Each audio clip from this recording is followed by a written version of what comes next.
The letter came wrapped in butcher paper and twine, as if the man who sent it were ashamed of its own thinness. Lark Delaney turned it over in her hands 3 times before she slit it with a kitchen knife, the edge catching on the grease-stiff cord. Outside, the noon wind carried the desert's bleached breath across the clapboard walls of her rental, rattling a loose shutter like a whispered dare. Inside, the single-room place smelled of coffee and gun oil and the leather of a saddle that had known more roofs than barns. Before she even pulled the folded page free, Lark knew what the letter said. She had known it through the hush that fell over the feed store when the postmaster called her name.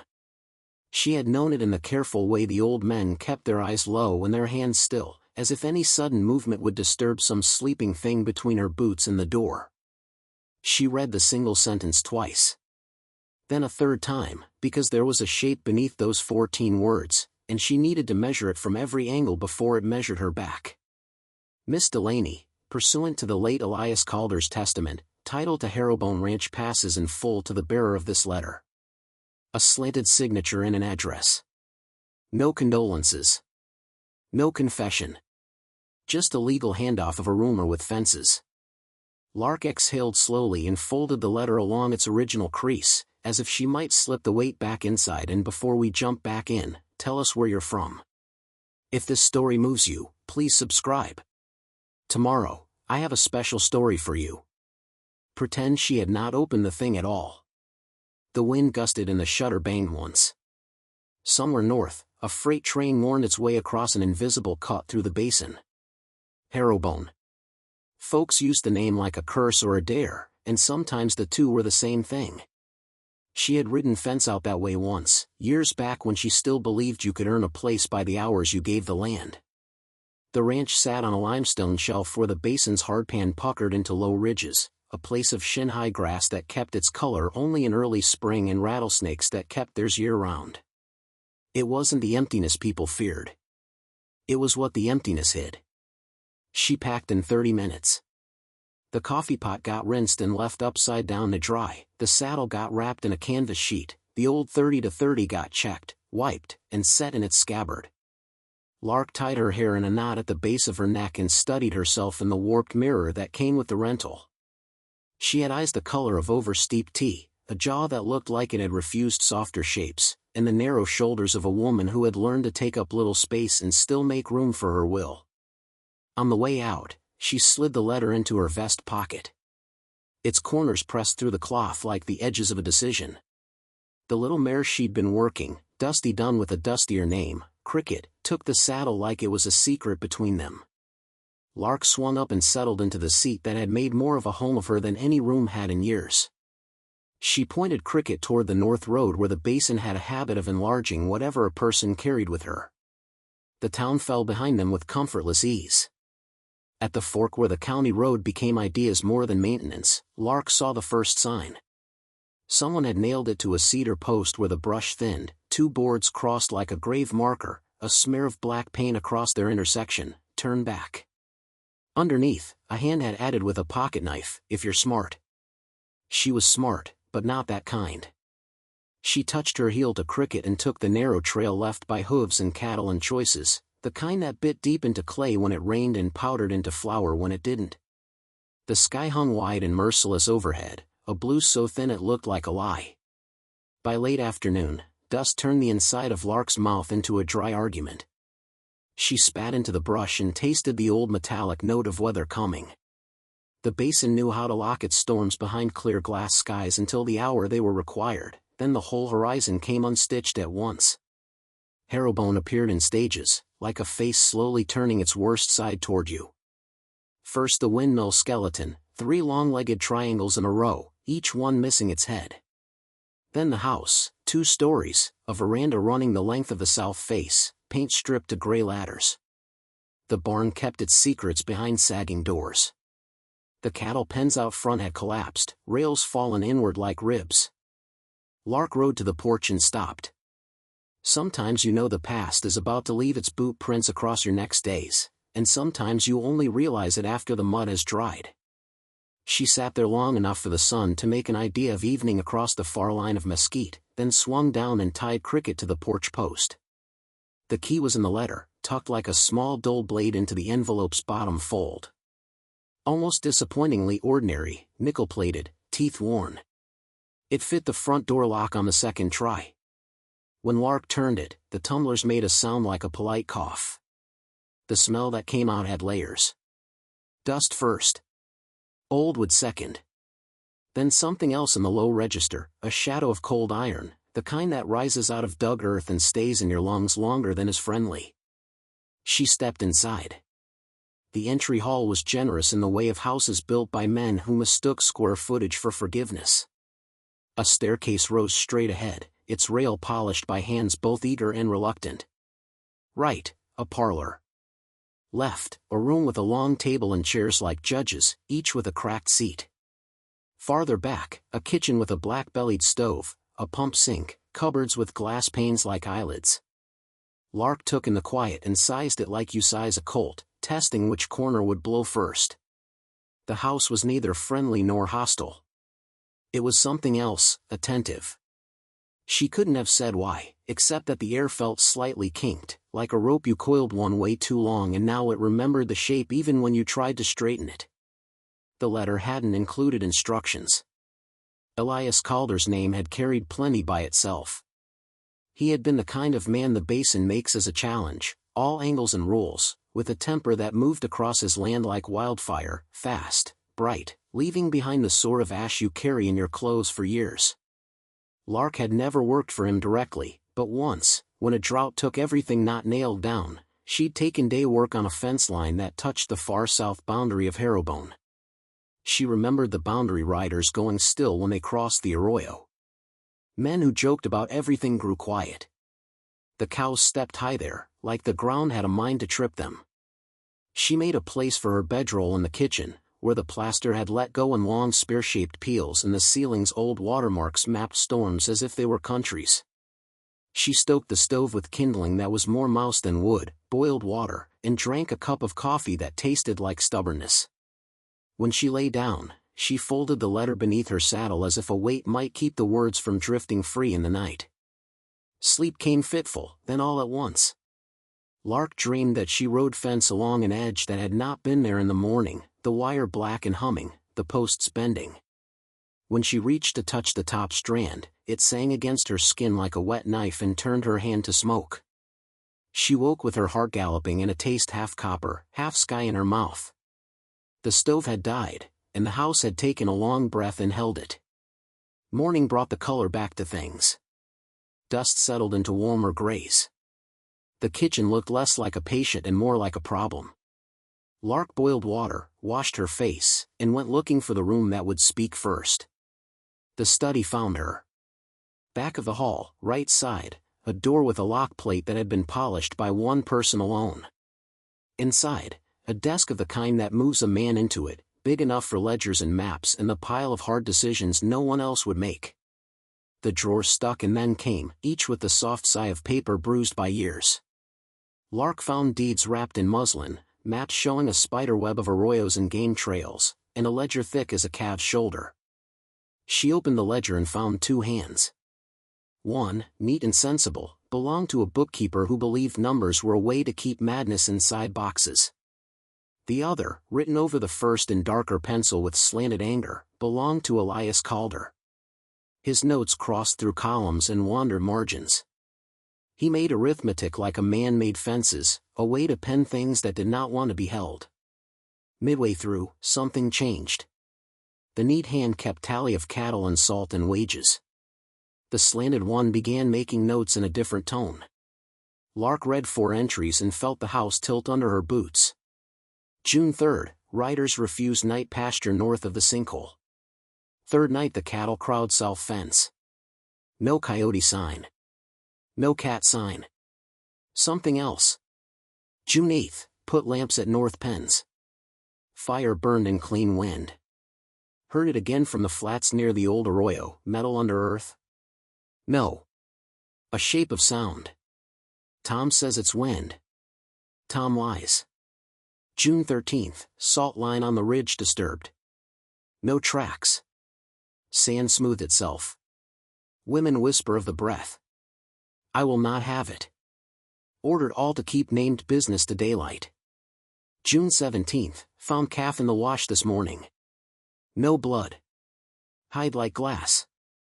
Mouth shut as if stitched but nothing to see. Sent the women to the church. Lark set the ledger down. Her heartbeat had moved into a place just under her ribs where it could be heard by anyone who wanted to listen. She closed her eyes and let the room stand still around her.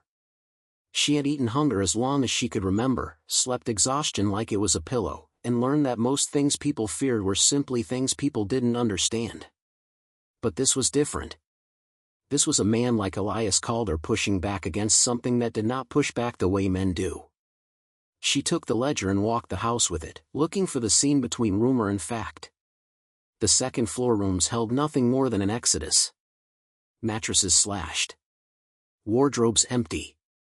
The nursery had a rocking horse with only one ear. When she set it gently back on all fours, it moved once on its own and shuddered to stillness.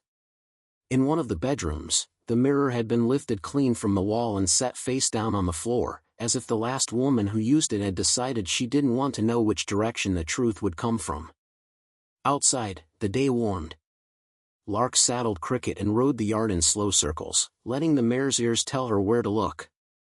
The windmill bones gave nothing. The barn door resisted, then grudgingly let the light in. Inside, a loft half-fallen sagged like a broken back. The ground floor held a workbench with tools arranged in a symmetry that might have comforted someone who did not know what problem they were meant to solve. In a corner, stacked neatly, 6 wooden crates with stenciled letters that had blurred into suggestion. Lark pried one open with the claw of a hammer and found oil lamps wrapped in newspaper, dozens of them. In the next, she found coils of wire, thicker than fence wire and with a skin like dull pewter. In the third, salt. 50-pound sacks, their seams stitched in such careful lines it felt like they were meant to be noticed. She took one of the lamps and trimmed its wick, found a bottle of kerosene and filled its belly. When she struck a match, the flame came up like a decision that had been waiting its moment. Lark held its light against the barn's walls and saw what she would have missed in daylight alone, marks at ankle height and knee height, along the boards and flaring over the stalls, thin and pale, like something had been dragged there and then changed its mind. The marks weren't scratches. They were polish. As if many hands had touched the wood in the same place for a very long time. Hands that did not care for splinters. She put the lamp back in its crate and closed the barn. Toward evening, she rode to the north pastures the ledger had named. The land there made no sense. A stand of mesquite clung to a thin seam of water that did not exist in any sane month. Beyond the trees, the ground dipped into a shallow basin, and in the center of that dip lay a sinkhole the size of a kitchen table. She dismounted and approached it on foot. The hole was not deep. 3 feet maybe. Its edges were clean and almost circular, like a mouth that never healed. Lark knelt and touched the rim. The limestone felt worn down in a way no weather could manage. The dirt inside the hole had a darker tone than the ground around it. If she bent close, the air above it felt a degree cooler, as if the mouth led down into a throat. She sat back on her heels and listened. After a moment, she realized what was wrong with the place. The flies avoided it. She hadn't noticed for all the other noticing. Everywhere else on this bone-dry ranch the flies obeyed their one law, to go where the living and the dying intersect, but here they kept a steady perimeter, as if the center of that circle held something even they could not collect. The ledger had called it the breath. Lark did not intend to call it anything until it named itself. She set her palm flat on the rim and waited. At first, there was nothing. Then under her hand the stone took on the faintest pulse, so faint she might have imagined it if the hairs on her forearm had not raised their own hackles. Wind, she said to herself, and stood. Her voice sounded serviceable in the dry air. Cricket tossed her head once and stamped, as if she had opinions but no words for them. On her way back to the house, Lark noticed a line half buried in the dust. It ran straight as a sermon from the sinkhole toward the ridge. Not a trail. Not a water line. Something else. She dismounted and knelt again, brushing the dirt back with her glove until her knuckles tapped iron.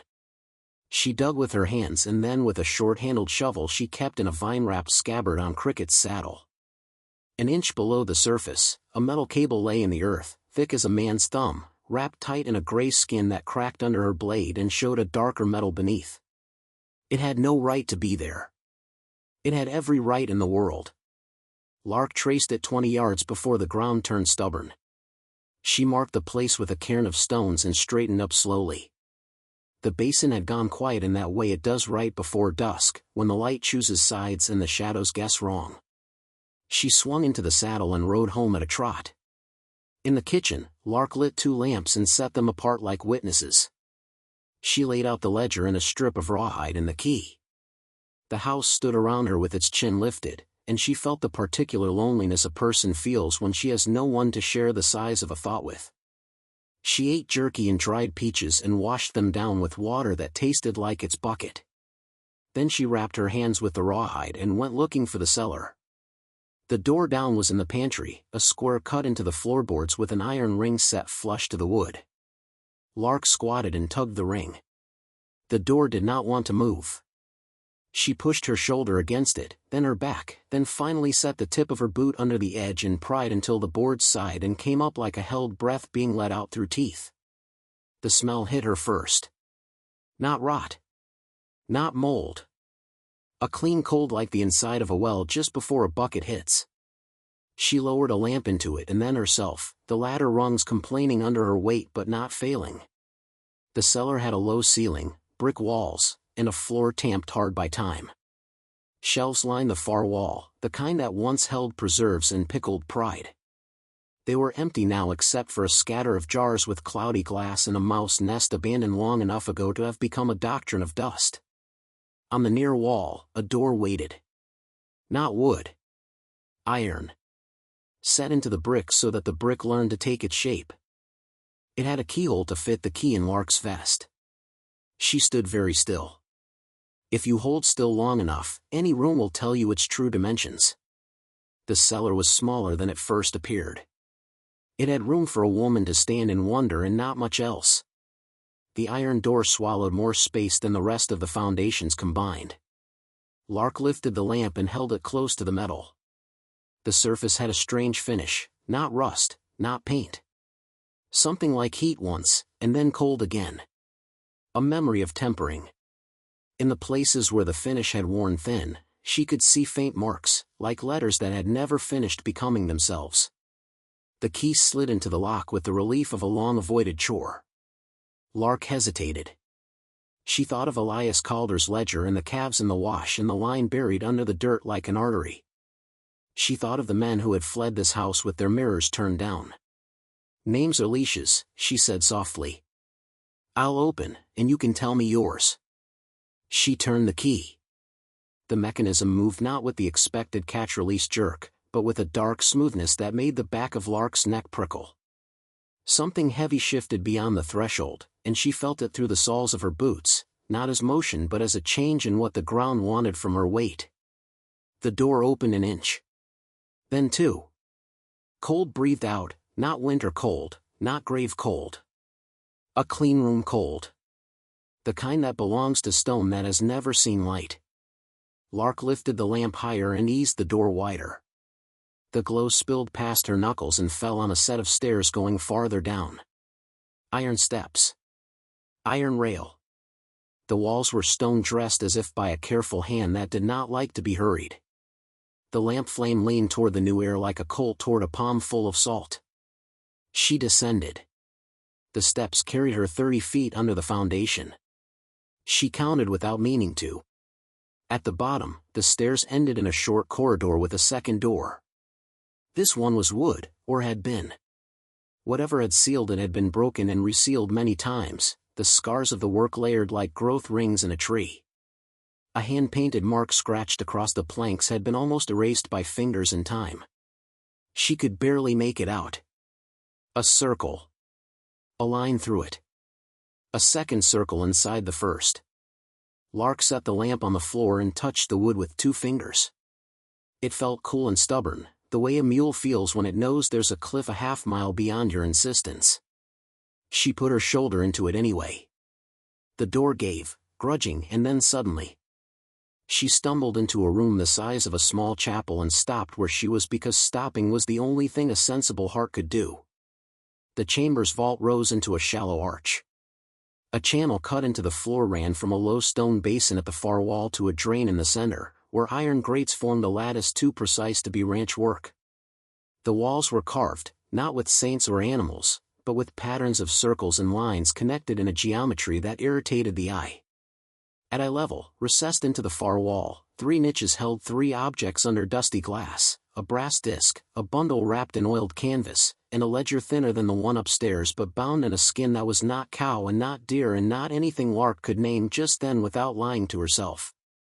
On a narrow table beneath the niches, a set of tools lay arranged with the same reverent precision as the lamps in the crate: tongs, a ladle with a lip too exact for cooking, a set of calipers, and a shallow dish with a lip worn by careful pouring.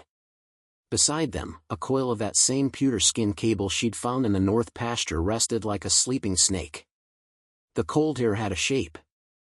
It walked the room like a person who knew where everything belonged and did not love visitors. Lark set the lamp on the table and studied the nearest wall. The carvings were not random. They recorded something: positions, distances, alignments between the circles and a fixed point she could not find. In the shallow basin, she saw the residue of something that had once dried in smooth flat layers. Salt, her nose said. Not just any salt. A nurse's salt. The kind that pulls whatever is trying to fester out of a wound and into the air where it can die. You built this, she said to the empty room. Or you found it and decided you needed something to pretend you had built. She didn't speak loudly. She spoke to make a shape her mind could stand up inside of. She lifted the glass over the brass disc. Her hand shook a little. The disc was heavy and colder than the air around it. Symbols, letters or numbers or a language that did not know it was supposed to be one or the other, scored its surface in concentric rings. At the center, a small pinhole. The edges were beveled, as if the disc were meant to sit in a seat. Lark set it back down and looked at the second niche. The bundle and oilcloth had been sealed with wax and then resealed so many times the original knot had become a question. She worked it open with her thumbnail, lifting the stiff cloth away inch by inch. Inside, wrapped in a rag cut from a woman's dress, lay a set of field notes tied with red twine. Elias Calder's hand again. A different tone still. Do not call it a machine. Machines describe their hunger with noise. This makes almost none. Salt ring reduces it to sleep. Cable like a nerve. Disc the only mouth it uses. Do not feed it from the house. Do not feed it from the hands. The women say it is older than us. I say it is exactly as old as the need a man has to own what he does not understand. When it breathes, the calves come wrong. When it sleeps, the well water sweetens. Tom put his ear to the disc. He does not speak anymore. If I die before this is put right, put it right. If you cannot, bury it the way it asks to be buried, with witnesses and a story. Lark felt the anger rise in her like heat after frostbite. It did not surprise her. Elias had always seemed the type to make a problem sacred because that way he never had to solve it. But he had done more here than sanctify a fear. He had built a chapel around it. She lifted the last glass. The thin ledger was lighter than its binding suggested. Inside, the pages were filled edge to edge in a careful hand that was neither bookkeeper nor rancher. She recognized it without knowing why. Teacher, maybe. A woman's hand that had learned to make the world line up because the world refused to do it for her. The first entry was dated 12 years before the one upstairs that spoke of the calf in the wash. We came on a day when wind pulled the shirts off the line and the children went silent. Elias would not listen. He called the line a utility and the sinkhole a fault. But it is neither. It is a mouth. And mouths speak when the right questions are asked. We asked wrong. The ledger between Lark's fingers blurred and then steadied. The entries moved from observation to insistence to a kind of begging that made her jaw tighten. The disc is a lens. Not for eyes. For pressure. When you set the coil and align to the marks, the air bends and the room bends with it. Elias says it is a fault in the limestone. I have been in fault caves my whole life. This is not limestone talking. This is an instrument listening. We do not speak of the boy. The boy would make it a story. The boy would give it teeth. Lark closed the ledger and set it down gently, as if anything other than gentleness would wake a sleeping dog. She looked around the room once more, tracing the carved lines with her eyes, measuring the distance from the basin to the grate to the table to the niches. The shapes the walls made were not random. They formed a kind of compass, with the disc at the true center. Lark reached for the coil of cable and felt the hair on her arms rise again. The coil had a skin of metal, but under her palm there was something else, a pressure like a heartbeat in reverse, as if the thing wanted nothing more than to be still and the world kept moving under it anyway.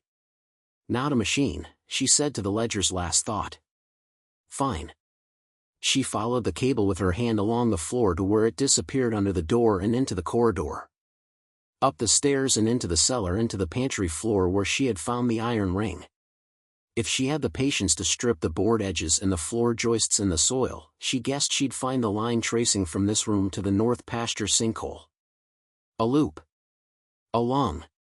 At dusk, the air changed. Not in the way weather changes when the sky makes a promise and cashes it late. In the way a sleeping animal changes when a bootheel crushes a twig within its own dream. The house settled again, the wind quieted, somewhere far off a coyote made 3 short yips as if he'd decided against a longer song. Lark looked at the disc, then at the salt-scarred basin. She thought about names and leashes, instruments and worship, saints and cattle. She thought about the boy nobody in the book wanted to name. There were ways to test the thing that did not involve feeding it. She lifted the dish with the worn lip and filled it in the kitchen with plain water. Back in the chamber, she set the dish on the table, leveled its surface with the flat of her hand, and watched the lamp's flame draw itself into the small circle the water made. The surface held. Then it did not. A ripple moved across it, slow as a thought.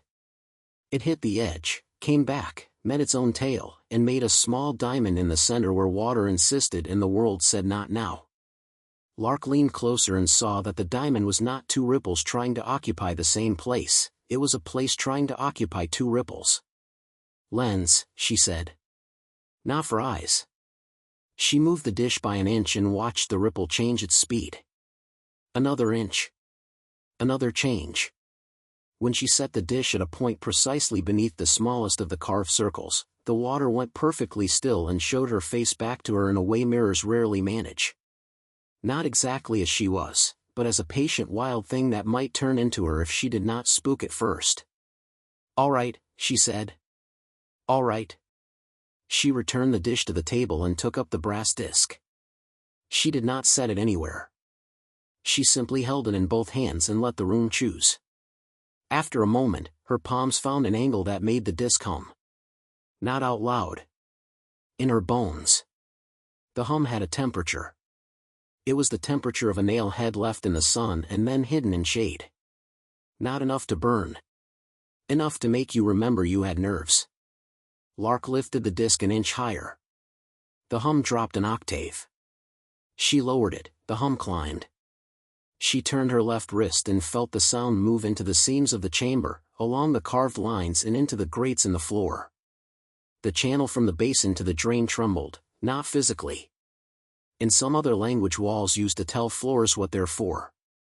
This was the moment when a man like Elias would call it discovery and a woman like the ledger's author would call it danger. Lark called it a door. She set the disc on the table and wrapped it in the rag again. The window of night had opened enough to make her own blood sound loud in her ears, and she had no intention of walking into it blind. She snuffed the lamp with a careful pinch, lifted it to make sure the wick had truly died, and climbed back up through the iron door to the cellar. When she heaved the pantry door shut, the house seemed to nod. She slid the bolt into place and leaned her shoulders against the boards until they took the weight without complaining. The first footsteps came 3 hours later. They were soft. 3 sets, maybe 4, crossing the yard with the skitter of caution. Lark woke with her hand already around the stock of the 30-30. She blew the kitchen lamp high enough to read the door and not bright enough to give away angles. The sound of leather dragging across the veranda told her where they were. The whisper between a man who did not want to speak and another who did not want to listen told her when they reached the knob. She did not go to the door. She went to the window to the left of it, set her shoulder in the frame, and waited. The knob turned slowly. The latch clicked. The door did not open. Lark put her mouth near the seam of the window and spoke in the low even tone that belongs to people whose authority has never been borrowed. "Try the hinge side." The knob froze. The whispering stopped. Someone drew a breath to shape a name and failed to let it go. She waited another beat. "If you're here to warn me off, save it. If you're here to make a deal, say the terms. If you're here for something else, step back so I can see your boots." Silence until the bravest of them took a half step that made the boards complain. Lark saw the outline of a hat brim and the shadow in the house's light of a jaw that wanted to be mean. "Miss Delaney," the mean jaw said. "Folks in town figure you don't know what you inherited, and it'd be a kindness to take it off your hands." "Kindness," Lark said. "Name the price." "You misunderstand." The hat tilted. "Price is what I bring you on a plate instead of what I take out of here in sacks." "Ah," Lark said. "Kindness with a hinge." Behind the hat brim, a second man shifted his weight, and the floorboards told her he carried more than meanness. A third pair of boots did not move at all, and that told her about money. "Tell Mr. Lyle to wait by the barn," she said to the still boots. "He has the sense to keep his face out of the first offer." That brought the breath someone had been holding out into the night. A low curse. A scrape of a heel. The still boots retreated. The mean jaw laughed. "You've opinions for a woman alone." "I've opinions for a person who can count pairs of feet," Lark said.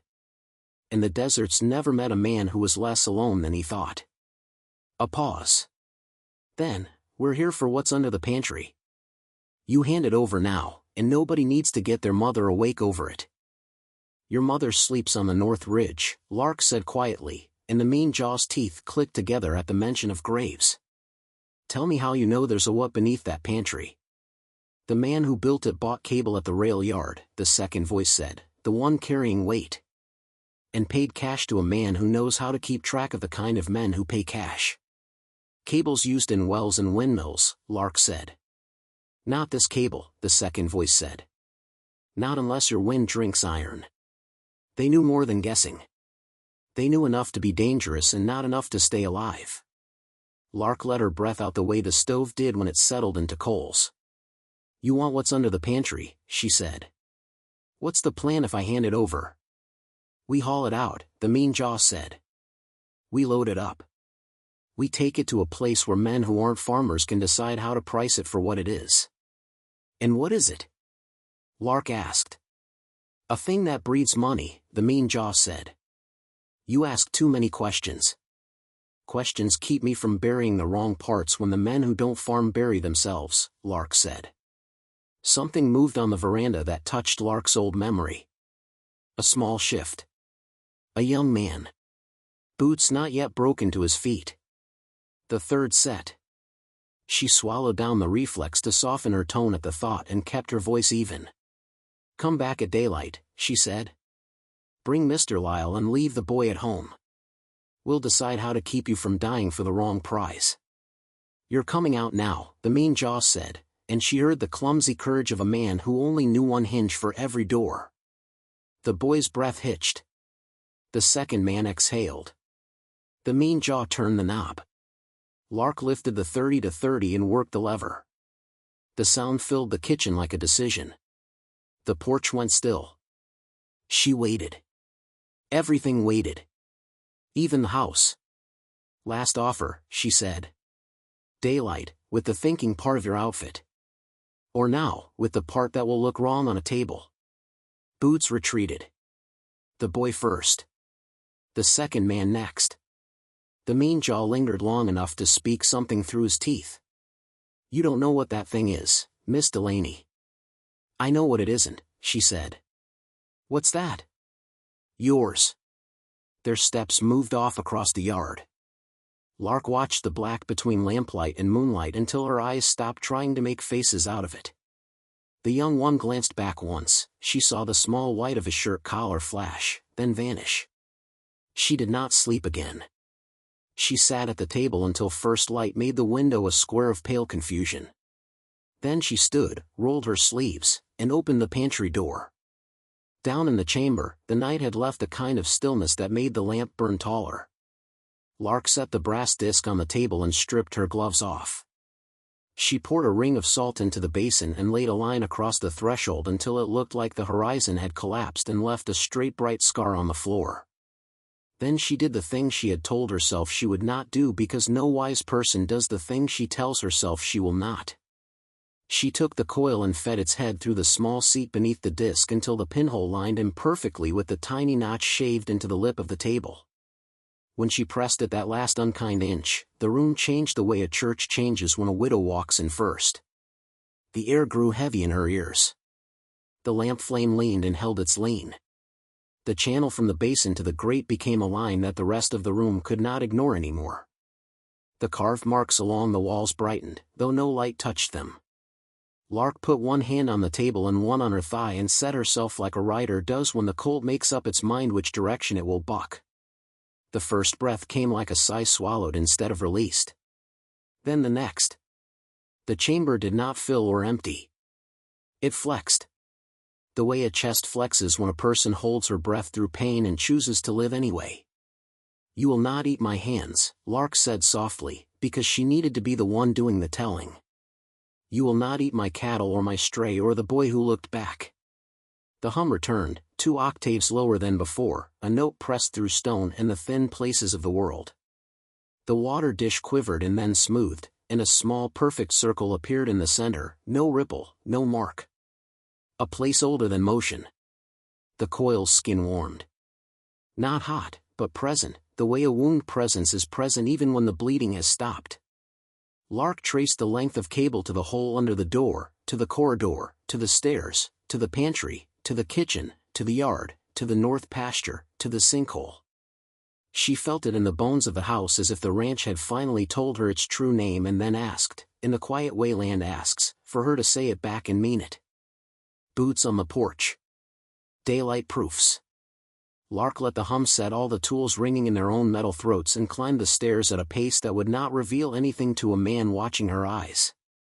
She opened the front door. 3 men stood at the bottom of the steps. Mr. Lyle, tall and careful, hat brim low like a man who knew he had more to lose. The second, broad through the shoulders, carrying his weight like a hired animal. The third, the mean jaw, his grin a notch cut with a dull knife. "Fresh morning," Mr. Lyle said, and raised his hat just enough to prove he understood what civility cost. "Fresh enough," Lark said. "You left the boy at home." Mr. Lyle's eye moved once, tiny, toward the mesquite. It told Lark exactly where the boy wasn't. She let it pass. "We came to make terms," Mr. Lyle said. "So nobody's mother needs waking." Lark stood with the sun at her left shoulder so the light threw her shadow across the boards like a guard dog. "Speak them. You put the keys and whatever makes that breathing in our hands," he said. "We give you cash you can leave with before sundown. You walk, we haul." "And if I say no?" Lark asked. Mr. Lyle's mouth twitched a small regret. "Then my friend here," he tipped his hat toward the mean jaw, "will learn a new trade in locks." "Try it," Lark said, with such clean weariness that Mr. Lyle looked for the joke and could not find it. The mean jaw started up the steps. The hum in the house changed. The line from the basin to the grate drew tight as a wire pulled across a canyon. Lark felt it under her boots, not begging, not threatening. Simply stating. She put out her hand and laid it on the porch post. "Mr. Lyle," she said. "The thing under my pantry is a lens. The cable is a nerve. The sinkhole is a mouth. And you're about to stick your head in it and see what it bites first. That's not a threat. It's a list." Silence. Even the flies kept their counsel. The broad-shouldered man shifted to ease a knee. He looked like a man who might do arithmetic if someone put the numbers where he could see them. "What happens if it bites?" he asked, not belligerent. Pure inquiry. "The calves come wrong," Lark said evenly. "The water sweetens. The walls remember they were meant to be circles. And men who put their ears where they shouldn't don't speak again." The mean jaw snorted. "Fairy tales. Then they won't trouble you," Lark said. "Go ahead and fetch your picks." Mr. Lyle looked from her face to the house and back again. He had the sort of intelligence that does not cut itself to ribbons on pride. He could almost taste the shape of the thing he would regret. "Cut it loose," he said finally to the broad-shouldered man, not taking his eyes off Lark. "From where?" the man asked. "From wherever she's fed it," Mr. Lyle said softly. "The pasture, the yard, wherever that cable lays its sleep. Take 2 men. Leave me 1. You," he nodded to the mean jaw, "stay at the door. Be polite." The big man went. Lark did not move. The hum in the house shifted again, and in its chest she felt the decision a creature makes when you corner it and it chooses you over the hole it could disappear into. "Miss Delaney," Mr. Lyle said, voice low so the mean jaw would have to strain to hear. "You and I both know there are only 2 kinds of power in the basin, the kind with a paper trail and the kind with a story trail. I prefer paper. You prefer neither. But the story under your pantry has a momentum I didn't sign up to be cancelled by." "Then don't," Lark said. "What I'm saying is, I'll pay you to let me be a rumor. Right now, I'm on a porch. By sundown, I could be a moral." "And what moral would that be?" Lark asked. "That men who don't farm should leave the mouths of the earth to the women who do," he said, not smiling. "Or something to that tune." The mean jaw made a sound like a man who heard money slipping by and did not know whether to grab or shoot. "You getting soft, Lyle?" "I'm getting older," Mr. Lyle said. "Which is a form of soft that saves funerals." From the north pasture came a shout. Then a second. Then that note of awe that turns men's anger into either prayer or panic. "They found your nerve," Mr. Lyle said mildly. "Let's see whether I'm paying to be a rumor or a pallbearer." They walked to the ridge together without pretense that they were anything but opposing knives in a single drawer. The mean jaw trailed, muttering. At the sinkhole, the big man had already begun to dig. The cable lay under 2 inches of soil, exactly where Lark had marked it with stones. He had uncovered 6 feet of it and was cutting strips of the gray skin with a knife meant for meat. "Stop there," Lark said. "We ain't cut nothing yet," the mean jaw sneered. "That's why I'm asking politely," Lark said. The big man paused. "Feels wrong," he admitted. "Like a string across a canyon." "Yeah," the mean jaw said. "Feels like money under dust to me." He knelt and set the blade under the skin, turned it to lever, and looked up at Lark with an expression that wanted to be proof. Lark nodded to the big man. "Keep your hands clear." "What happens if," he started. The mean jaw pulled. The skin split with a sound like wet cloth. For a heartbeat, nothing. Then the low hum in the ground rose hard enough to make the men step back. The sinkhole exhaled. Dust lifted in a ring and hung there like a halo for something that did not deserve one. The big man swore and stumbled. Mr. Lyle put a hand out to catch him and nearly fell into the hole with him. "Put it back," Lark said, calm as she could make herself. "Put what back?" the mean jaw said, but his knife hand had gone soft. "The skin," Lark said. "It's not armor. It's a bandage. You don't pull a bandage off a thing that hasn't stopped bleeding." Mr. Lyle shoved the knife away, took the gray strip, and pressed it back against the cable with both palms like a doctor working a wound. The big man joined him, hands big enough to believe in. The hum climbed another note and then settled, not to what it was before, but to a place near where it could be coaxed. The boy, who had not stayed home, stepped from the mesquite where he'd been hiding and looked at the sinkhole with a face both terrified and hungry. Lark met his eyes and saw a dozen futures and picked the one that didn't require burying him before she learned his name. "What's your handle?" she asked. "Pike," he said, too quickly not to be a lie born of a nickname too proud to be his own. Pike, Lark said. Go to the barn. Bring me that coil of wire wrapped in canvas on the workbench. Don't touch anything else. Don't look at anything else. And don't step in your own shadow while you do it. Pike looked at Mr. Lyle, who nodded once without removing his hands from the cable. The boy ran. They stood there with their palms on the skin of the nerve like people praying at a wall, while beneath them the ranch took a measured breath. Lark felt the chamber move under her in the way a pain moves from one place to another when it cannot decide what to name itself. She counted to 60. Then another 60. The hum found a rung and stayed there. Now we talk, Mr. Lyle said, not looking up. We leave the skin on. We leave the mouth fed just enough to sleep. We write a price that buys me out of my worst idea and buys you out of being alone with yours. Your worst idea, Lark said softly, was thinking you could carry this one without it learning your shape.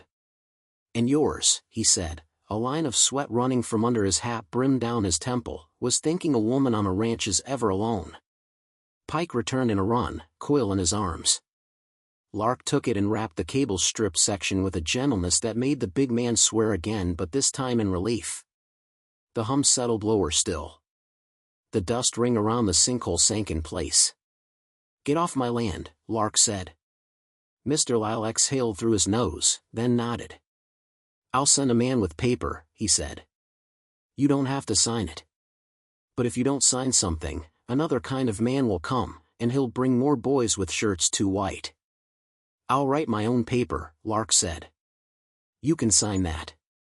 I might, Mr. Lyle said, surprising himself.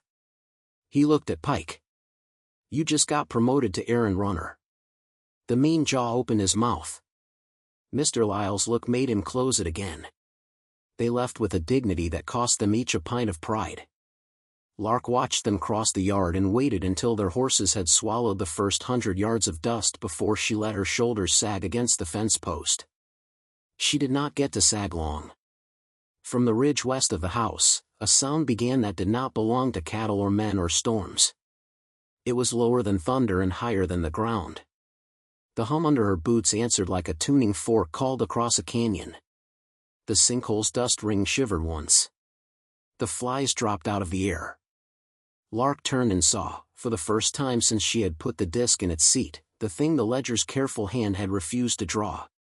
On the far ridge, where the limestone outcropped in a jagged smile, the rock itself flexed, just once, a ripple from left to right like the thin skin between a horse's shoulder and its rib when a fly lands and is not wanted. The flex passed. The rock went back to being rock. The sound did not. Lens, Lark said again, this time as if her voice could make an order out of a revelation. Not for eyes. For pressure. She ran. In the chamber, the lamp burned with a tall steady flame that made the air look like a glass held at the wrong angle. The dish of water still held the small perfect circle at its center. The salt in the basin rose, not in grains but in a single skin that wrinkled as if being breathed through from the other side. The coil on the table hummed and then fell quiet. The brass disc sang in her palms when she lifted it. The sound from the ridge answered. The chamber's carved circles did not glow, not exactly. They agreed. Lark set the disc on the table and pressed 2 fingers to the lip of the drain. It was cold. Then it wasn't. Then it was again, like the body of a horse left standing too long in the spring wind. A floorboard creaked above her. Lark snapped the lamp wick low and listened. The kitchen door sighed. Someone entered the house without the grace to be invited or the sense to wait. The steps crossed the kitchen, paused near the pantry, and then moved on into the hall. Upstairs, one of the bedroom doors opened and closed. Another footstep. A whisper. Another door. She exhaled and let her muscles move the way they insist on moving when you've spent a life teaching them whose life it is. She climbed the stairs. She slid the pantry door shut and set the bolt. In the hall, the light along the floorboards had the new flatness of late afternoon. She held the 30-30 in her right hand, lowered, and kept her left against the wall so the house could tell her if it needed to say something fast. The steps were in the second bedroom on the left, the one with the mirror face down. Lark stood in the doorway and saw her visitor in the fraction of a breath it took him to realize what he had done. He was 20, maybe. Pike's brother or cousin, in the way the basin makes families out of shared bad luck. He had a pistol tucked in his belt with the carelessness of a man taught to trust an object more than his own slowness. He stood at the mirror, hands flat on the frame, as if he had gone there to do one thing and discovered halfway through that his body had decided to do another. "Step back," Lark said. He did not move. "It's not glass," he said, voice tight. "It's thicker." "It's glass," Lark said. "Thicker than the kind meant for men who say the word mirror like a prayer. Lift your hands." He lifted them. She raised the rifle and tilted the mirror up with the barrel's tip. Dust shed itself in sheets. The glass reflected the room and the boy and Lark herself. Then it did not. The surface rippled once and settled, and the room it held was not the room they stood in but the chamber below, as if the glass had chosen honesty over habit. The boy swore softly. "Names," Lark said, because if she said the boys, she would know it later when it mattered. "What do they call you?" "Finn," he said, and winced, as if the sound had pulled a tooth in his past. "Finn," Lark said. "Put your hands back on your own knees and step away from that glass like it offered you a debt you don't have the coin to pay."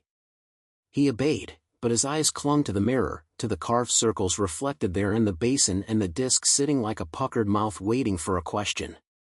His hand moved without him. Lark saw it before he did. She didn't lower the rifle.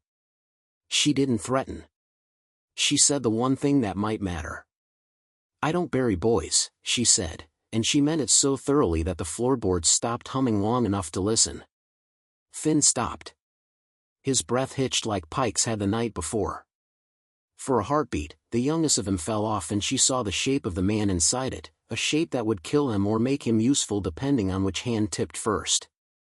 Below them, the chamber sighed. The mirror settled back into ordinary glass. Finn blinked and became 20 again. "Go downstairs," Lark said. "Fetch a bucket of water and a shovel. We've got to right a fence where a door used to be." "What kind of fence?" he asked. "The kind men can't walk through just because they think they know what hinges are," Lark said. He went. Lark watched him go and waited for the moment the floorboards would tell her he had decided to do something unforgivable instead. The boards kept their language private. She let a breath out through her teeth like a horse would after a hard climb. By the time they had fenced the pantry with a ridge of salt as tall as a palm and lined the threshold with canvas folded 8 times, the sun had gone down in the way it goes down fastest when you need it to slow. Finn worked steady, quick, obedient to the rhythm of a job that has no room for speech. When they finished, he looked at her with eyes that did not ask permission to be proud. "Now you leave," Lark said. He swallowed. "Pike." "He's alive," Lark said. "For now." "Tell him to stay that way." Finn hesitated. "If it needs feeding," he said, not asking and not telling, "how do you know when to stop?" "I don't," Lark said. "But I know what happens if I pretend it doesn't eat at all." He nodded, as if the sounds had snapped into a shape he could carry. He left without looking back at the mirror. She watched until the yard's darkness took him. Alone, Lark set the lamp in the window and turned the wick down low. She put her palms on the kitchen table and closed her eyes and listened to the ranch breathe around her. Somewhere, an owl took off from the cottonwood by the wash with a sound like a dress being lifted. The hum in the pantry held steady. The house decided, for now, to be a house. She might have slept an hour. Maybe 2. When she woke, the lamp had burned itself into a small, glass-eyed stare. The hum had moved. Not louder. Not quieter. Closer. Lark picked up the 30-30 and walked to the pantry. She pushed the door open an inch. The salt ridge held. The air that came out was cold enough to make her teeth think of rain.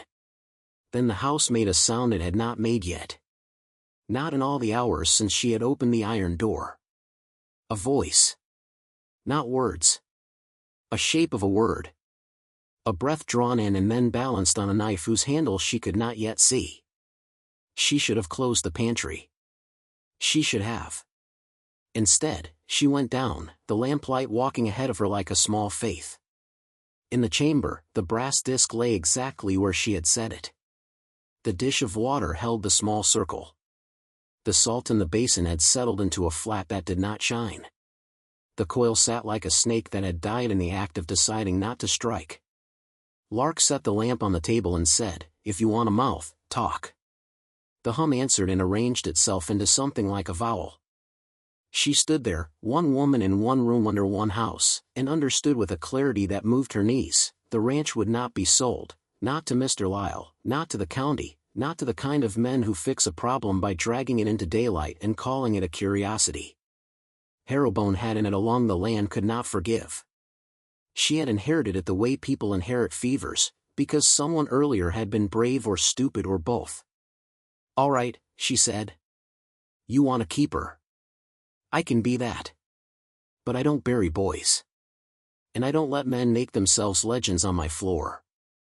The chamber did not agree. It did not disagree. It breathed once more and then held itself still like a creature that had chosen not to bite a hand that did not flinch. She turned to leave. The lamp guttered, then flared. The brass disc shivered in its rag. The coil sang once, high as a wire cut and released over a canyon. Upstairs, the front door opened without a knock. Boots crossed the threshold with the arrogant rhythm of a man whose paper had never refused to become a deed. A voice said a name Lark did not care to hear again so soon, and the house did not bother to resist. "Miss Delaney," Mr. Lyle called down the hall, not loud, because the men who can move armies with their signatures don't need volume. "We've come to make a different kind of paper." Lark set the lamp down and took the rifle up. She climbed the stairs as the pantry door breathed cold against her back. She stepped into the hall and saw Mr. Lyle by the table with two men behind him who didn't have the courtesy to be from yesterday. Between them, they carried a wooden box with iron handles and a lock heavy enough to keep a confession from escaping. He tipped his hat. "Evening again." "Not evening," Lark said. "Something else." "You're right," he said. "It's the hour when a thing either becomes a story or becomes a law." He nodded to the men with the box.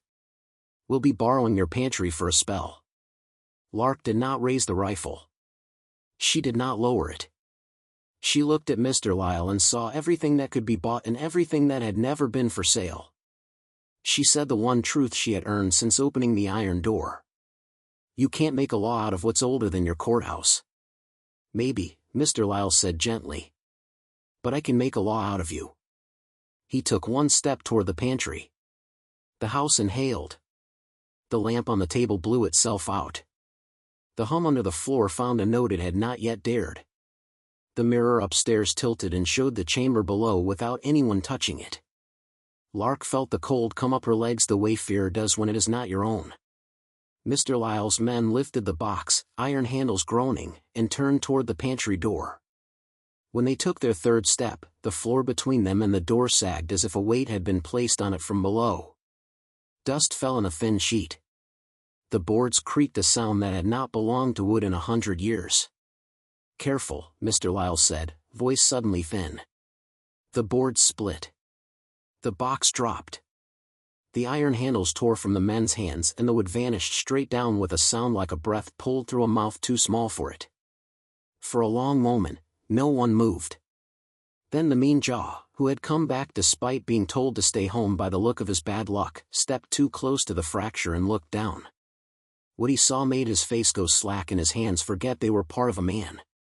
He whispered something without sound and then stumbled back into Mr. Lyle, who caught him like a man catching an argument he did not wish to have. "Miss Delaney," Mr. Lyle said, not looking at her now. "What did you open?" "Not a machine," Lark said. "Not a well." She met his eyes. "A rumor with teeth." The kitchen light failed as if the house had squeezed its fist. From the pantry came the sound of salt cracking apart in a single line. Mr. Lyle took a step, not forward, not back. A step a man makes when there's no such thing as a right distance. And then the breath from below rose through the floor and into their mouths like a word none of them had learned as children, a word that would not let go until it had named them or they had named it first. The house exhaled. The pantry door swung, slow as a clock hand. And something on the stairs, something that wore the shape of a shadow without a person to cast it, put its hand on the bolt from the inside and began to lift. Lift. The bolt shifted as if a child on the other side had put two careful fingers to it and tested the give. Lark didn't breathe. She let the moment fill her ribs, counted to 3 in the quiet of her mouth, and set the 30 to 30 down so the wood but would not sound like a threat against the table. The pantry exhaled a cold that was not draft and was not weather. This story took us a long time. If you like it, subscribe. Now, back to the story. The men flinched as if her words had weight. Mr. Lyle's hat brim cut a slanted shadow over eyes too smart to pretend this was still a negotiation. The mean-jawed man had lost his grin somewhere between the crack in the floorboards and the soft click the bolt made when it rose another finger's width. "Don't touch that door," Lark said, and she did not raise her voice to do it. The sound went out like a command a body recognizes from birth: stand, breathe, wait. She stepped to the threshold and laid her palm flat to the wood. The grain under her skin felt like a horse's neck, warmth under cold, some vast and sensible animal asking whether the hand meant brush or bridle. "Miss Delaney," Mr. Lyle said, too quiet for his men and exactly loud enough for her. "If there's a way to put it back to sleep, I'd be obliged to learn it now." "There is," Lark said. "But you can't help me if you don't know how to be quiet in your bones." The bolt lifted another quarter inch, then hesitated like a creature surprised to find resistance on the other side of its own intention. Lark pressed her palm more firmly to the wood. The chamber below made that vowel shape again, and the cold pressed against her like a calf's nose searching along a fence for the one forgotten gap. "Back to the wall," she told the men. "Hands where I can see them and nowhere near your names." It did not make sense as advice. It made the right shape anyway. The mean jaw pressed his fists to his pockets because he could not think of anything else to do with them. The second man, broad-shouldered, set his fingers flat along the plaster as if the house were a cliff edge he intended to trust because the ground had stopped offering better plans. Mr. Lyle folded his hands as if for prayer and then forced them open. Lark spoke to the wood the way you speak to a horse who inherited a bad memory that was never his. "You're not a door," she told it. "You're a gate we borrowed the name off. Stay shut." The bolt stalled. Then settled, not down but not forward either, like a decision withheld. She eased her palm away and felt the cold ease with it. The breath under the floor found lower ground. The quiet that followed was not peace, only the thin place between questions when nobody trusts the next answer yet. "All right," Mr. Lyle said, his breath fogging in the kitchen air though no winter lived outside. "Say your price." "The price," Lark said, and hated the taste of the word in her mouth, "is that you leave. Now. You don't come back tonight. You don't fetch more men. You don't try to pry out what doesn't wear your name." "And tomorrow?" he asked. "Men who make paper wake tomorrow. And the kind who don't, do too. Tomorrow we feed it right, and we learn its manners," Lark said. She picked up the rifle and rested it against her thigh. "Tomorrow you come alone, if you come at all. We'll write something both of us can live with that keeps boys out of the ground." The mean jaw found his voice. "You ain't sheriff." "I'm keeper," Lark said. "Which is older than sheriff by as many years as it takes to grow a fence post from a seed." Mr. Lyle's eyes thinned in thought, not anger. He glanced once at the cracked boards where the iron-handled box had vanished, then at the pantry door, then at the salt seam like a bright thread stitched badly and on purpose. "Men will say I ran," he said. "They'll say anything," Lark said. "And then they'll drink water that doesn't sour their mouths because you did the thing that saved them." It wasn't enough, but it was what he had. He nodded once. "I'll be here at noon," he said. "No boys. No box. If I bring anyone, it'll be a man who can keep his hands off his legend." "Bring your paper," Lark said. "And your hat in your hand." "Hat stays on," he said, but the words were only habit. He left with the broad-shouldered man. The mean jaw hesitated at the door long enough to let hate try to find words. When it failed, he spat on the threshold and jumped at his own bravery. He followed without looking back. The kitchen breathed again like a room that had been holding itself to keep from speaking.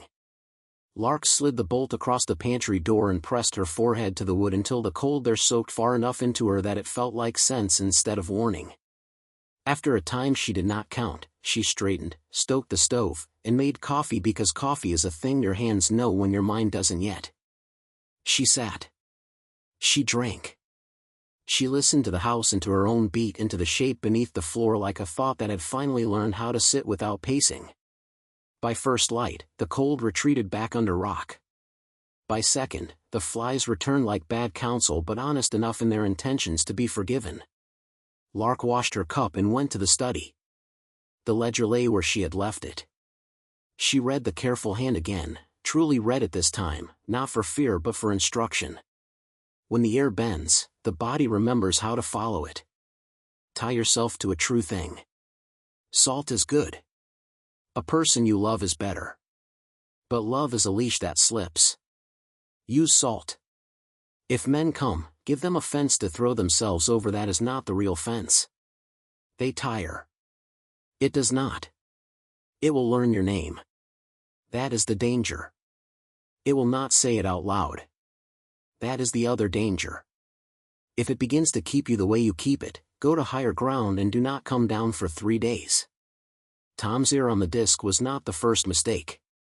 Watching men is the first mistake. Listening to them is the second. The right mistakes save children. The wrong ones cost them. Lark closed the book and took a breath that made her shoulder joints ache in that way fear tends to relocate itself when you have told it can't have your lungs. She saddled Cricket and rode the perimeter while the day lifted its shoulders. Out at the east fence, a jackrabbit regarded her as if she were a new fence post. In the south pasture, the mesquite sauntered their green in the lazy way of plants that aren't being asked to do much work yet. At the north ridge, the sinkhole sat like a coin a child has pressed into wet bread, imprint more than presence, its dust ring undisturbed. Only once did the ground show her something she wasn't expecting. Near a limestone slot where rain ran when rain admitted itself, she found a circle of pebbles too perfect to be accident. 10 inches across. Blue chips like chips from sky, turquoise, alternating with pale limestone. In the exact center, a black bead no bigger than a calf's tear. She dismounted, knelt, and picked the bead up between forefinger and thumb. It wasn't bead. It was seed. Not plant. Not stone. Something that had learned to be both. When she set it back, the ring of stones made a new shape, as if the world had been waiting all morning for someone to move one small pebble so it could tell the rest of the story. Names are leashes, she told the ground. You can keep yours until you need me to pull. Cricket snorted. Lark stood and pressed a palm to the mare's neck. You're not wrong, she said. It's a lot of leashes for one pair of hands. They were back at the house by late morning. Lark pumped water, washed the dust from the mare's flanks, and set a pan of biscuits because hunger is a poor counselor and she intended to be well advised. At noon, Mr. Lyle arrived on a bay with the patient eyes of a horse that had been introduced to mortality in the proper order. He dismounted without drama and tied the reins with a respect for leather that told Lark more than his boots did. He carried nothing but a folder wrapped in twine and a fountain pen the size of a small knife. No men, he said. No boys. No box.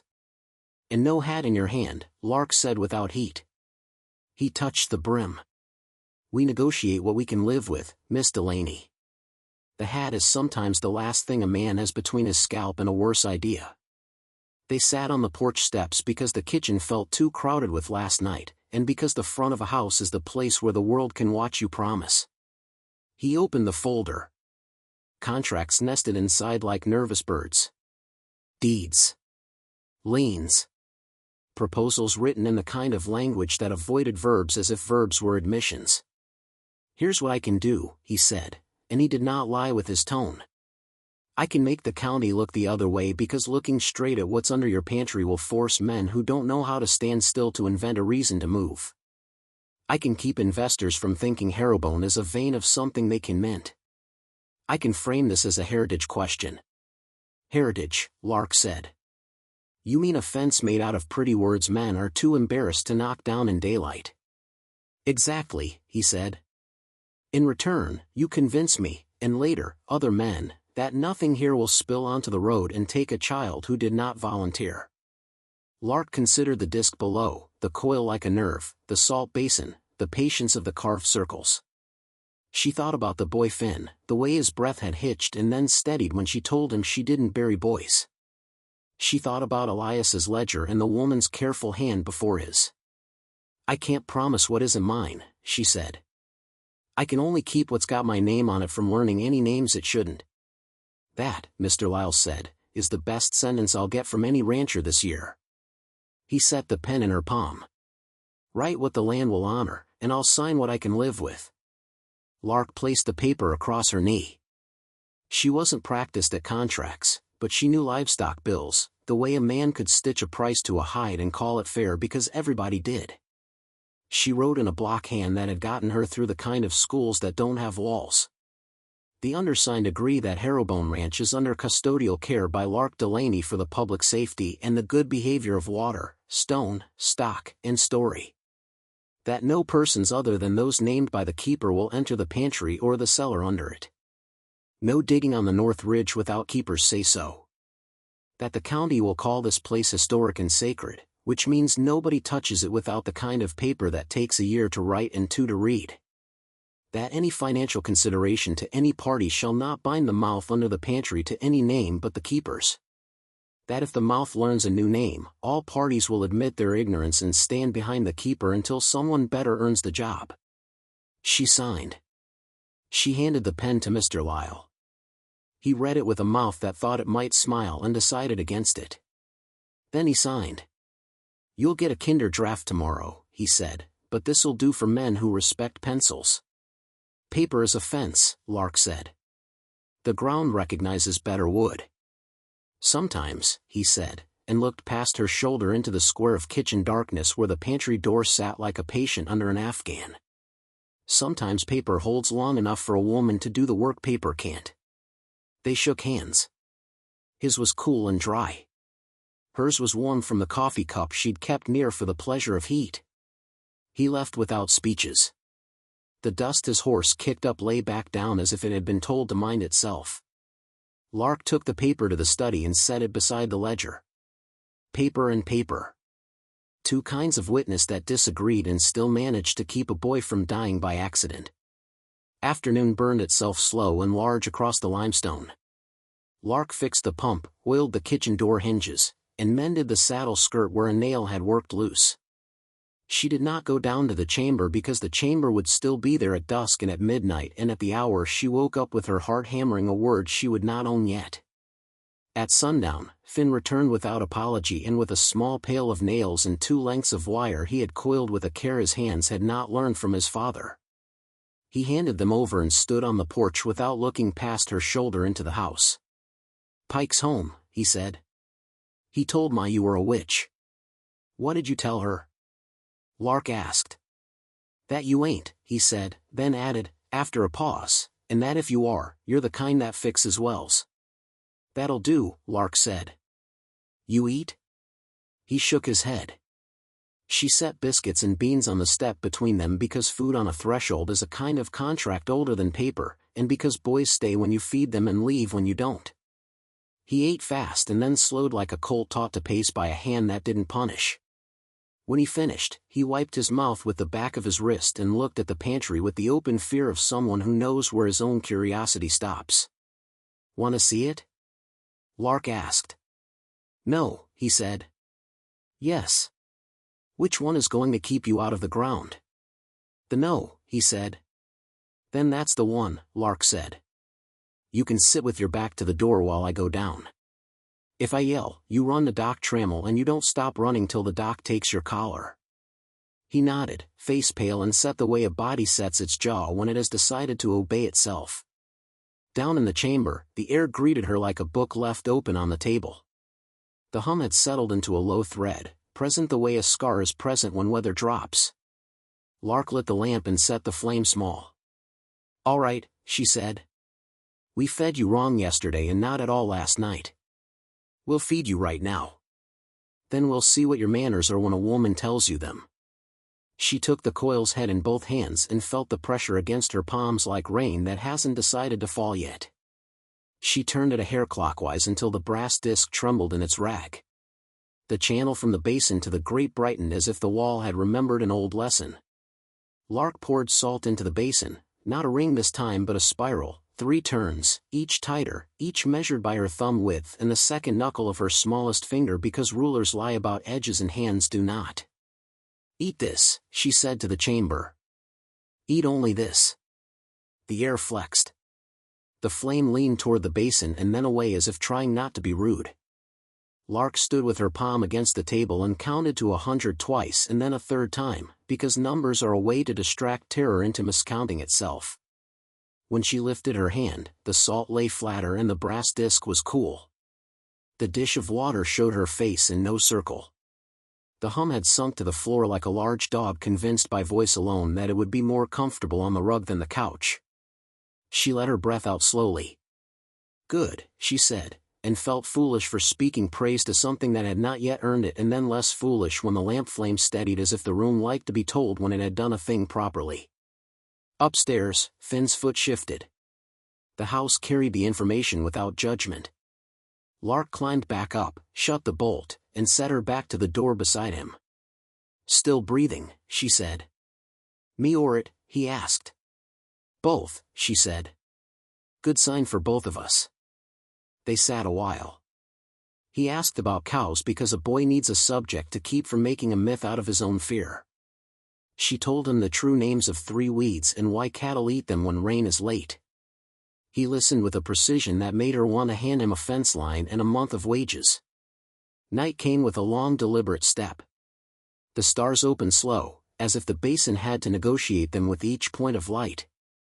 The owl returned to the cottonwood and hooted once to mark that this, too, was a kind of contract.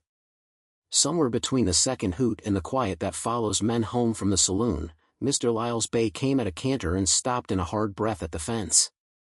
The man himself rode doubled over, and the way he dismounted told Lark what his pride would not, he needed help. She met him at the yard. His left sleeve was dark to the elbow. He had wrapped a handkerchief around his forearm and then another and then tied them with his teeth. Blood found a way anyway. "Who?" Lark asked, catching him by the elbow. "Not who," he said. "What?" He nodded toward the north ridge. The rock breathed and the fence posts leaned into it. "I sent my hired men home. I thought I could tuck it back to sleep by myself. It bit." The word cost him. "Inside," Lark said. "Finn, boil water." They laid Mr. Lyle on the kitchen table because it was the only surface whose history did not argue with the present. Lark rinsed the wound and saw that it was not teeth and not iron and not knife. It was pressure. A bruise with an edge and a pattern, a ring inside a ring inside a ring. She had seen that shape in the carved walls. "It marked you," she said, before she could stop her mouth. "It learns names," your ledger said, he replied through his teeth. "Does it write them too?" "Not if I can keep it from turning my table into a register," Lark said. She set her jaw and cleaned what she could and bound what she couldn't and kept one palm on the skin near the ring while the other hand worked, whispering the kind of nonsense men mistake for prayer and the kind of fact land hears without argument. When she finished, Mr. Lyle looked gray but steadier. Finn poured coffee. They drank it like medicine. The kitchen felt warmer without making a production of it. "What did you do to wake it?" Lark asked. He swallowed. "I stood over the sinkhole and said your name out loud. I thought, if it knows your keeper, it'll settle." He shook his head. "Instead it reached for me like I was a stolen bit of you." "Don't say my name near it again," she said, more sharply than she meant. He nodded once. "You have it now," he said. "Whatever I thought I knew how to manage, I don't. I can keep men off your porch and off your ridge. I can sew paper fences. But the thing under the pantry listens to a language my pen never learned. You keep your side, Lark said. I'll keep mine. A wind lifted and ran along the veranda boards like someone's hand skimming a washboard. The pantry door cooled. Mr. Lyle's eyes closed, then opened in that cautious way a body checks to see if it is welcome to keep staying. If I don't make it to morning, he said, practical as a ledger, Pike and Finn have a mother who can't take another grave. You'll see to it. You'll make it, Lark said. But yes.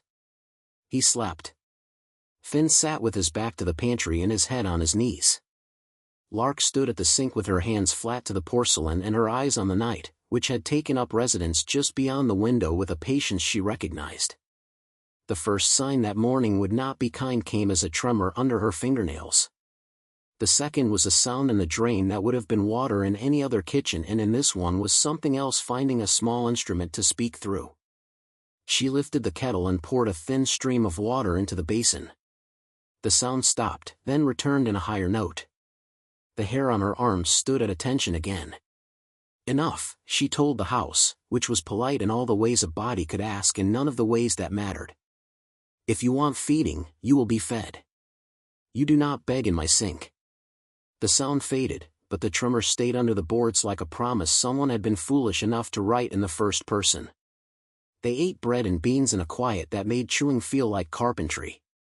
Mr. Lyle sat up, pale but stubbornly intact. Finn washed the cups and dried them with a square of flour sack that had been washed so many times it had forgot it ever had flour in it. Today, Lark said, you both leave before noon. You go by the south road, not the north.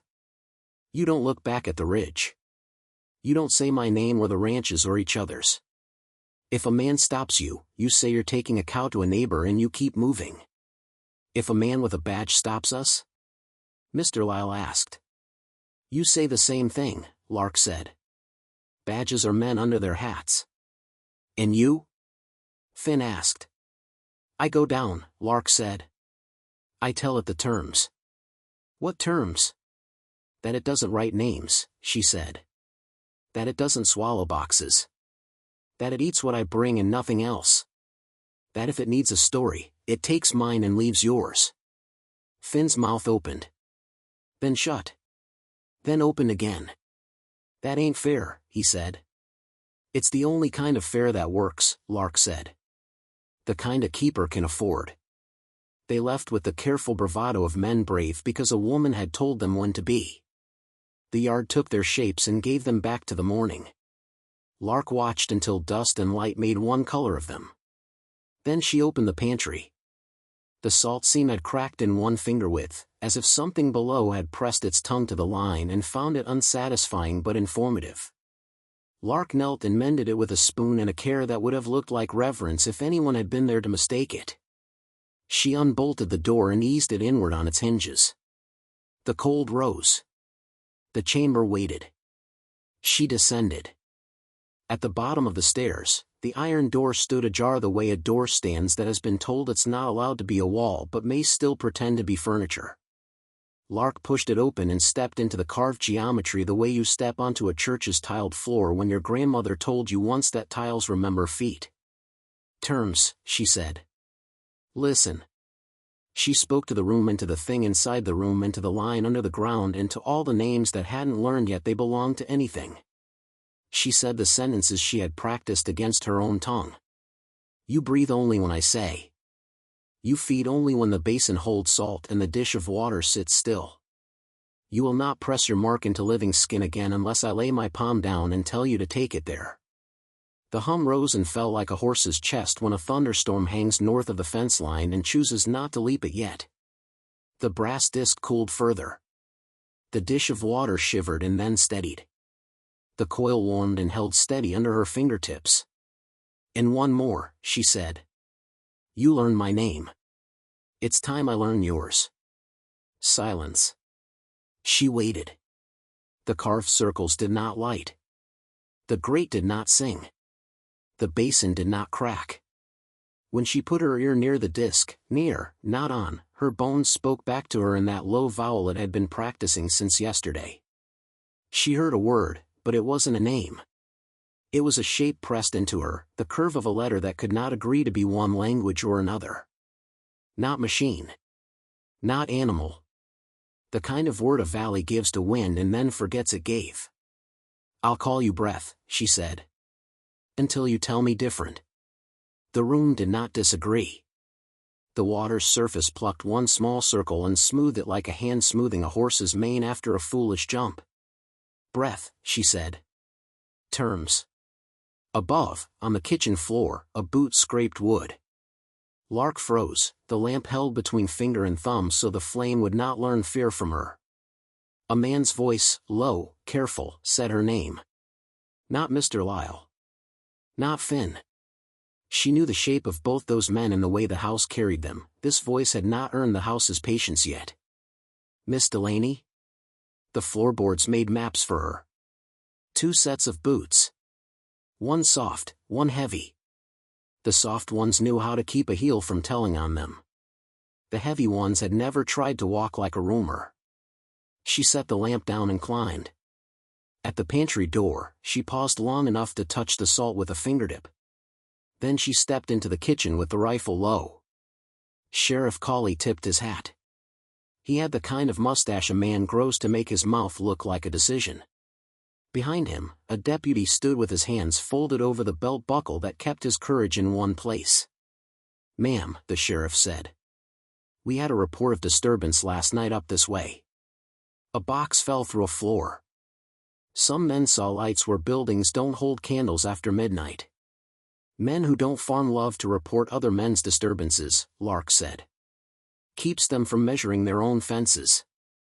We also got a report, he said, and his eyes went to the pantry door like a good dog that can't help looking where the meat lives, that a woman has taken possession of a property that likes to hold on to rumor. Rumor's cheap, Lark said. You'll need a warrant to afford it. Ma'am, he said again, patience creeping into his voice like a stitch into torn cloth, this conversation goes smoother if we don't rehearse the ugly parts. I don't rehearse, Lark said. I ride. He smiled with one corner of his mouth at that. Mr. Lyle said you'd be like this. Mr. Lyle kept his paper side of our bargain, Lark said. You do the same with your badge. He nodded once, as if that had been the line he wanted to hear her say. Then all I need from you is your word that whatever's under that door won't pour out on me and mine when I sleep. You have it, Lark said. Today. And tomorrow, he asked, same as Mr. Lyle. If I live, she said, it has it tomorrow. Fair enough, he said. He tipped his hat again and turned to go. At the threshold he paused and looked at the crack in the boards. Patch that, he said softly. Men trip when they're trying to look brave. When they had gone, the house's shoulders dropped. Lark slid the bolt back across the pantry and rested her head there just long enough to remember how she liked the smell of iron when it did its job and then forget everything else she liked the smell of. She slept 3 hours with her cheek on her forearm and woke to dusk. When she stood, the world swam sideways. She caught herself on the table and swore at the way bodies insist on being bodies no matter how many times you have told them they are land. Down again. The chamber greeted her with a quiet that felt like compliance and might have been cunning. She set the lamp down and poured a spiral of salt. The coil was cool. The brass disc was indifferent, which is the most polite a dangerous thing can be when it is not actively deciding. The first scream reached her through stone. It wasn't human. It wasn't calf. It wasn't anything a sane ranch keeps in its inventory. It came from the ridge. The limestone grin on the west side of the property, ran under the floor of the chamber like a dragged chain, and exited the north wall headed toward the sinkhole with the urgent understanding of water trying to go downhill through rock that has finally remembered how to say yes. Lark ran. The sky over the ridge boiled the way a storm does when it is being poured out of a jug instead of built from vapor. Her boots found the trail before her head had decided which one she meant to take. She slid down the wash feeling the place under the ball of her foot where leather wears thin and thought about the exact cost of falling on limestone when a thing has decided to turn gravity into a mouth. At the sinkhole, the dust ring had lifted again.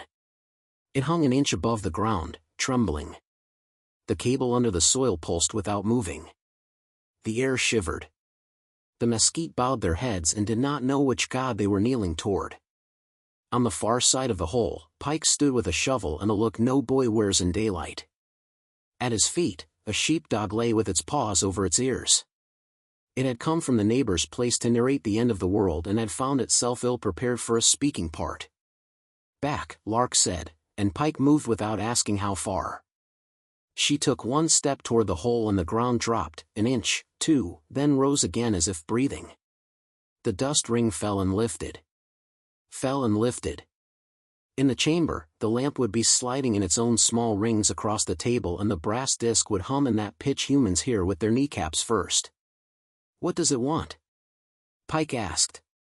"Something I'm not going to let it have," Lark said, and she did not whisper. "How do you know?" he asked. "Because it was polite this morning," she said, "and things that are polite before noon are hungry by dusk." She knelt, pressed her palm to the dirt, and said the name she had given it. "Breath." The ground steadied. The ring of dust fell and stayed and then rose again once, testing. "You eat through the basin," she said. "You drink through the dish. You do not eat my ridge." The dust fell. The sheepdog moved one paw from its ear and looked like a creature who had just remembered it had a name beyond fear. Pike exhaled and let the shovel's blade rest on his shoulder. "It listens to you." "It listens to salt," Lark said. "I'm just the mouth salt chose." They stood there until the sky had run its last color and the first stars had convinced the dark to stop making excuses. Then they walked back to the house together in a quiet made from relief and ignorance both. On the porch, the mean jaw waited. He stepped from the shadow of the veranda post like a borrowed anger returning to its lender. He had a gun in his hand and the kind of shaking in his wrist that belongs to men who bet their lives on other men's fear and discover at the last minute that the wrong horse has been saddled. "You signed paper with him," he said, chin-cutting toward town. "You shut out men who had the courtesy to tell you a thing was worth stealing." "I shut out boys who die trying," Lark said. "You ain't keeper," he snarled. "You're a clerk with a stove." He raised the gun. The dog at Pike's heel growled the way a rock might if it wanted a reputation. "Don't," Lark said. He didn't listen. They never do. He fired once. The sound cracked the porch into separate planks. The bullet took a splinter out of the doorframe and asked air what to do with it. The sheepdog launched itself and took a mouthful of Mean Jaw's wrist because sheepdogs do not need you to explain about fences. He screamed. The gun flew. Pike kicked it with a neat flick of his boot that made Lark amend her mental math about the boy's remaining childhood years. The gun skittered across the boards and fell through the crack the iron-handled box had left. The sound it made when it hit the cellar floor below was a lesson even the Mean Jaw could not talk over. "Get off my porch," Lark said. "Tell Mr. Lyle you've been demoted to whatever a man is before he becomes a bad idea." He went, cradling his wrist and bleeding ambition on the path. The dog sat and wagged once as if to say the chapter was closed except for the part where someone needed to praise him. Lark gave him the heel of a biscuit and the one word any creature understands from any mouth, "Good." She slept. She woke at nothing and everything. She went down and fed the basin salt because you do not deprive a thing simply because it has behaved for one evening. Morning brought a letter. Not in butcher paper. In a white envelope with her name spelt in a hand halfway between a preacher and a debt collector. She slit it and read. "Miss Delaney, if you are inclined toward formal stewardship, the college at San Isidro will pay a stipend for the privilege of not touching your ridge. We will send a man who knows how to stand still and take notes. He will not use hammers. He will not use his mouth unless asked." The letter was signed by a woman whose name rolled the way a creek does in a dry year, Dr. June Parada. There was a number at the bottom for the telegraph office. Lark set the letter next to the ledger and the contract and felt like a person who had accidentally founded a church when what she wanted was a barn that didn't kick. By noon, the sheriff returned with two men in plain coats. They stood at the porch steps while Lark explained what no hammers meant. They nodded as if the words had been spoken in a language their mothers had used to keep them from sticking forks into sockets. "Dr. Parada will arrive tomorrow," the sheriff said. "She'll want to see, not touch." "She'll get to listen," Lark said. That's the verb I'm handing out today. She took them as far as the kitchen threshold and no farther. She let them hear the quiet under the floor. She watched their faces arrange themselves into compartments where men keep the parts of themselves that know how to fear without becoming cowards. When they left, the house felt taller by a good inch. Afternoon settled. Pike returned with Finn and with their mother, a woman with the kind of eyes that ignored your face and went straight to your soul the way a hawk ignores your hat and measures whether you weigh enough to justify the stoop. She set a pie on the table without asking permission and put her palms on Lark's cheeks and said, "Daughter." Lark forgot how to be strong for a breath. Then she remembered and put the word somewhere it could do good and not harm. "Sit," she said. "Eat. Then I'll tell you what your boys volunteered for and what I'm resigning them from." They ate. Lark told the truth tilted toward kindness. The mother listened with a jaw that had survived worse than rumor and ears trained by a life where sound is a map, not entertainment.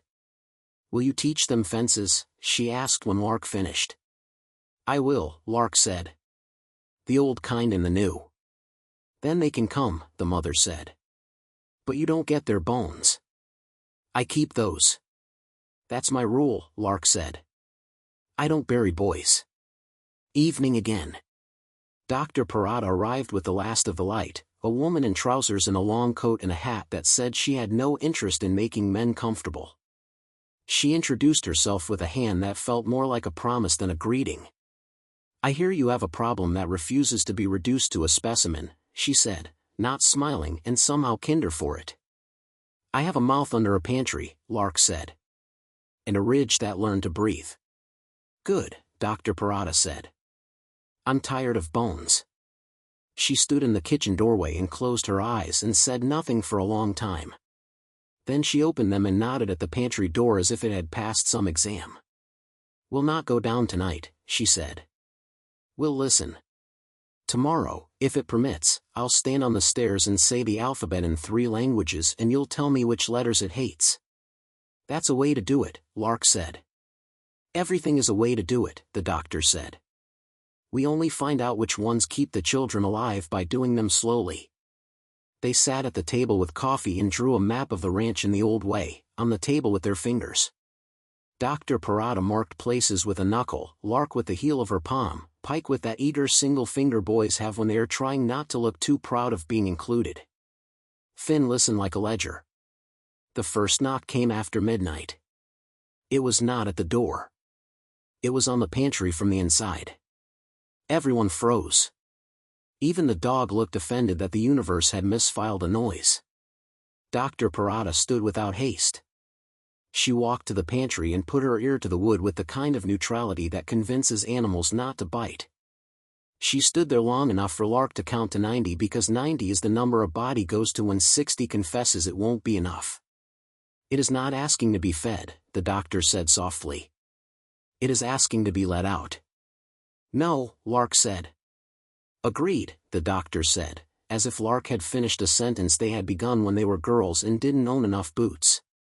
The knock came again, not louder. Closer. Like a neighbor who will not take the hint but also will not break your fence if you keep being firm.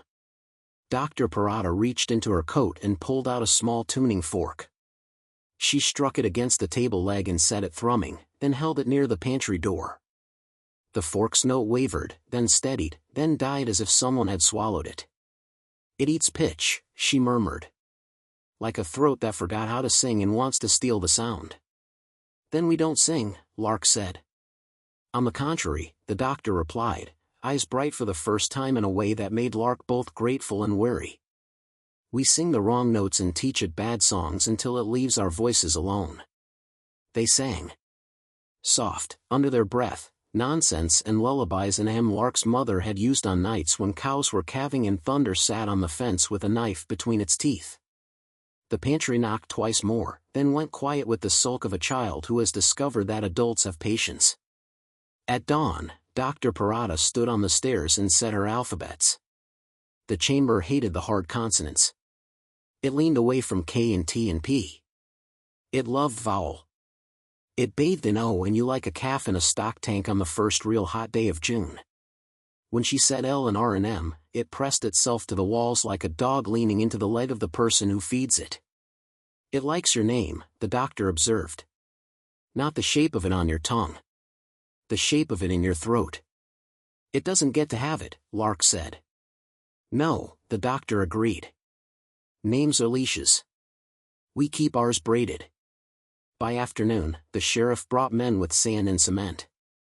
They poured a new floor where the box had fallen through, layer by thin layer, each one left to set while Lark and Dr. Parada stood with their palms on the pantry door and told the house stories about riverbeds and fence posts and biscuits because rooms need something to do when men with wheelbarrows go about their business. On the third layer, the pantry side. On the fifth, the chamber pressed its mouth to the grate and tasted nothing worth swallowing and sulked again. On the seventh, the cement took the impression of a ring, a circle inside a circle, before it dried smooth as if a hand had smoothed it. The sheriff looked like a man who didn't plan to remember that when he wrote his report. At dusk, Mr. Lyle came with a fresh contract tied with ribbon. It said everything the pencil paper had said and added clauses about sanctity and safety and the rights of keepers to keep. Lark signed. The doctor witnessed. The sheriff's mustache attempted to be neutral and failed honorably.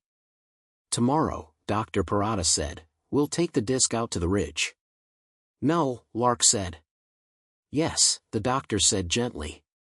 On a rope tied to your wrist and mine both. If it wants outside, we take it to a place where the sky can disagree with it in person. Pike and Finn stay home, Lark said. Obviously, the doctor said.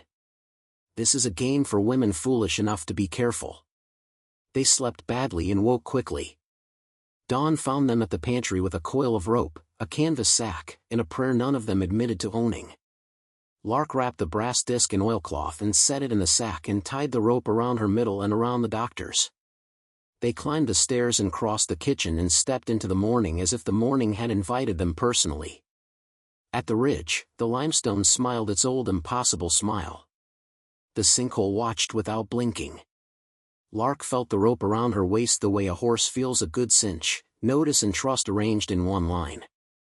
Here, Dr. Parada said, and pointed to a spot where the rock held the memory of water. If it will speak anywhere, it will speak here. Lark set the sack down. She breathed in through her nose and out through her mouth the way a midwife had taught her once for a labor that never arrived. She untied the sack and unwrapped the disc and set it in the shallow bowl of stone that had been carved there by geology and patience and maybe by a hand if a hand had once wanted to pretend to be reason. At first, nothing. The sky held its breath because it had learned from watching the house. The wind wrote 2 letters on her cheek and stopped to see if she liked them. The doctor closed her eyes and hummed M and L and R under her breath like bait. The disc warmed. The stone warmed. The rope around their waists tugged once, not hard, like the kind of friend who insists you come dance and has never considered that some bodies don't. Say its borrowed name, the doctor whispered. Lark swallowed. Breath, she said. The ridge exhaled. The limestone flexed its thin skin. The sinkhole's dust ring lifted and held. The rope pulled. The doctor leaned back and Lark leaned forward because the world had decided to be both choices at once. From the disc's center, a sound rose that Lark felt more than heard. The water in her bones vibrated. The nails of the fence posts sang in a key nobody had taught them. The sheepdog sat and cocked its head and then put both ears back the way dogs do when thunder argues with itself. Now, Dr. Parada said. Tell it your terms again. Lark opened her mouth, and the word that came out was not English and not any other language she had paid for with cold mornings. It was a shape in her chest pushed out through her teeth by a will that knew it belonged to her. The disc answered. The ridge answered the disc. The sinkhole answered the ridge. The house answered the sinkhole. The pantry answered the house. The brass disc asked the question, and Lark said no in a tone that made cows return to the barn at dusk. The rope burned her waist through the fabric. Dr. Parada dug in her heels and hissed between her teeth, if it takes one of us, it takes both. It takes neither, Lark said through the ache. The disc cooled. The rope eased. The ridge sighed like a thing denied the last bite of a sweet. Lark lifted the disc out of the stone bowl and wrapped it in oilcloth with hands that shook only after the work was done. They walked back to the house without speaking because Victory is a skittish animal and remarks scare it. In the kitchen, Lark set the disc on the table and tied the rope to the leg into her wrist anyway because superstition is only sense that has not learned to be humble yet. Dr. Parada put a hand on her shoulder and breathed out something like relief and something like a beginning. "You understand," she said softly, "that this won't end with your porch." "I know," Lark said. "But it will start here until I say different." The pantry knocked once. Not asking. Acknowledging. They ate eggs and biscuits and the last of the pie Finn's mother had left because beginnings deserve sugar. The doctor cleaned her tuning fork and set it back in its case. Pike and Finn argued in whispers about who would fix the south fence first. The dog dreamed with his paws twitching. Afternoon came on easy. The sheriff stopped by and did not come in. He tipped his hat and said, "Storm tonight," and that meant both meanings. Mr. Lyle sent a basket with tea and a note that said, simply, "Keep breathing." The doctor laughed harder at that than the joke deserved, which meant she was tired. At dusk, the wind shifted. The first tumbleweeds crossed the yard with the insistence of evangelists. The sky stacked blue on blue again in layers too fine to separate. Lark tied the rope around her waist before she meant to and did not untie it when she realized what her hands had done. The first thunder had a flat sound, as if the sky were slapping water with the palm of its hand. The second rolled. The third spoke Lark's name without using letters. She stood. She lifted the disc. The doctor stood with her hand on Lark's elbow because sometimes that is the only place to stand that doesn't make the world worse. "Breath," Lark said. "Terms." The house inhaled. The pantry door swung wide as if a giant had lifted its hand off a child's chest. The iron door below groaned. The stairs began to ring, and the note they made was B, which is the note cattle find calm and horses find suspicious. The lamp went out without smoke. The dark in the kitchen was not absence. It was attention. Dr. Parada's fingers tightened on Lark's elbow. "This is it," she said. Lark nodded, though she did not know what this was and would have been ashamed to pretend. She set the disc on the table and untied the rope from the leg. She tied it to the pantry bolt. She tied it to her wrist. She tied the third loop around the doctor's waist. "Finn, Pike," she said, and they were already in the doorway with the dog at their knees and fear making men of them faster than she liked. "You run to the barn and you sit under the wagon and you hold each other's jackets until the storm passes. If a man comes, you do not go with him unless he says the word for the weed cows eat when it's too hot for anything else." "What's the word?" Finn asked, voice high. "Fillery," she said. "If he doesn't say it, you don't go." They ran. The door banged. The dog paused long enough to look back at her as if asking whether he should stay, then went because boys are born needing dogs more than dogs are born needing women. The house bent. The pantry exhaled. The iron door below made a sound like a coin spun on a stone table and caught before it falls flat. "Breath," Lark said again, into the sound and into the fear and into the old bone-tired knowledge that whatever you tame you also owe. "Terms." The ridge flexed. The sinkhole answered. The rope around her wrist tightened like a sentence drawing itself from subject to verb without asking permission for what came after. Something put its weight on the first stair. And something else, right behind it, answered with a weight that knew the price of ground. The pantry door drew a breath through its seam. The bolt lifted. And the kitchen went black as a mouth closing around a name it intends to keep. Keep. The rope jolted Lark's wrist hard enough to bite the skin beneath the knot. She held. Dr. Parada held. The bolt lifted another breath, then stopped as if a hand on the other side had remembered it was taught better. "Stand with me," Lark said, not loudly, and felt the doctor's shoulder lean until bone met bone and stayed. The kitchen smelled suddenly of rain over hot iron and of something colder, a smell like uncured stone, the breath of caverns that have never learned to echo because nothing living has bothered them enough. Another weight found the second stair. The house bowed, but not in surrender. In recognition. "Talk to it," Dr. Parada whispered. "Not with your mouth." Lark closed her eyes and set her palm to the pantry wood. She did not think of words. She thought of the slow honest chores of keeping, the weight of a saddle when you swing it from peg to pony, the way a calf's breath feels when it settles for the first time after a too long birth, the right angle for a post hole so wind will shame it less. The bolt settled lower by the quiet width of a fingernail. "Good," the doctor murmured. Again. Lark thought of salt, how it pours, how it cakes, how it does a job and asks for thanks only in dryness. She thought of boys' names she refused to let the ledger write. She thought of water finding the easy place in a ditch and the necessary place in a throat and the wrong place in stone. The kitchen breathed. The rope slackened a fraction as if a dog had reconsidered the leash. Then, from the stair, the other weight answered.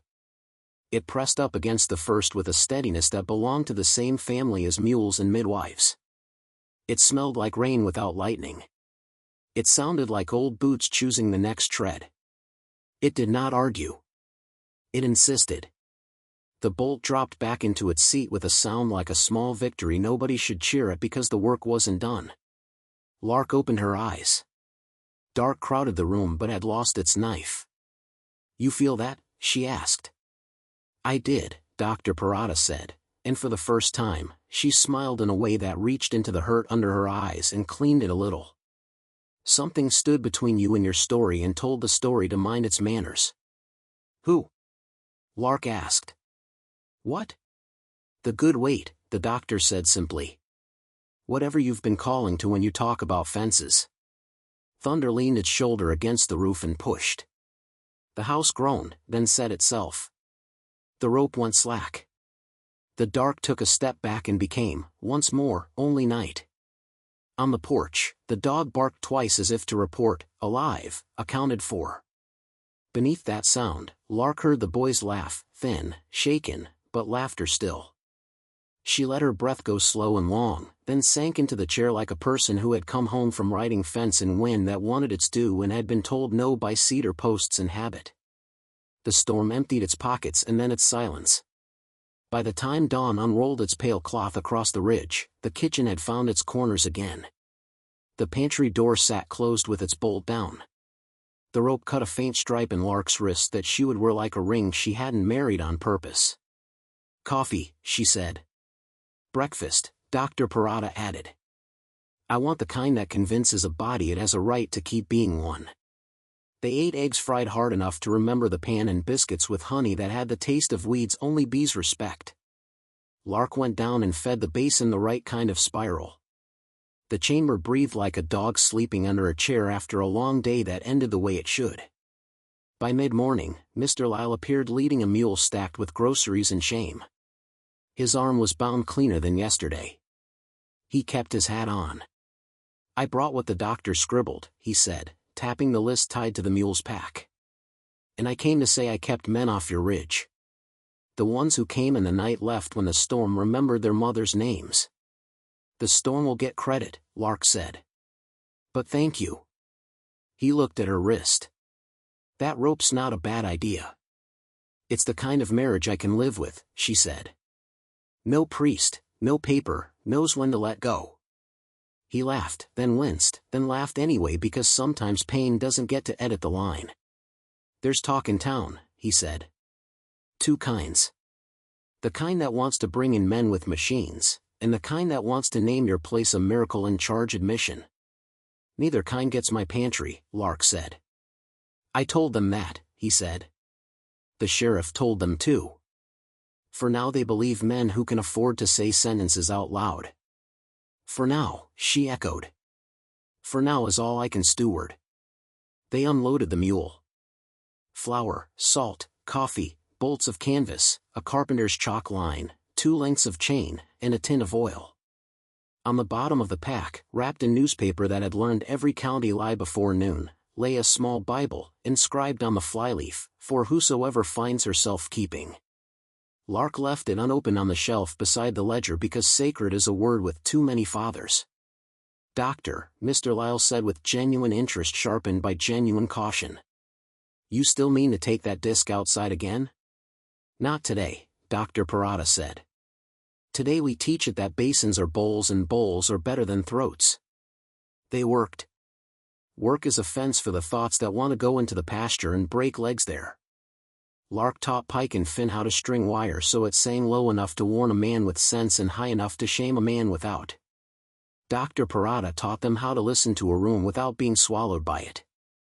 The sheriff sat on the porch and whittled a stick into a shape the stick had not asked for but did not mind, and the dog fell asleep with his head on the sheriff's boot and pretended not to be a coward because men get brave when dogs consent to sleep.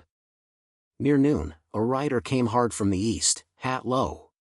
He drew up short, left us to finish his sentence, and lifted a letter. "From San Isidro," he said. "From the woman with the wire hair." Dr. Parada tore the seal and read. Her eyebrows made two small decisions and then forgave the nakedness of being surprised in front of company. "The college recognizes Harrowbone as a natural laboratory," she said, a phrase that sat in the kitchen like a polite cousin who might stay the summer. "They will send no one but me without the keeper's assent. They will pay a stipend so the keeper can keep. They will ask for readings." "Readings," Lark said. "As if a wind could be taught letters and a stone could take dictation." "It can," the doctor said. "But we won't ask it to read a book that wasn't written for it." She folded the letter reluctantly, like a person putting away a knife she might need. The afternoon lengthened like grace. Finn's mother arrived with jars of pickles and the news that the mean jaw had left town in a hurry with his wrist bound and his mouth unkind as ever but shorter by 2 teeth.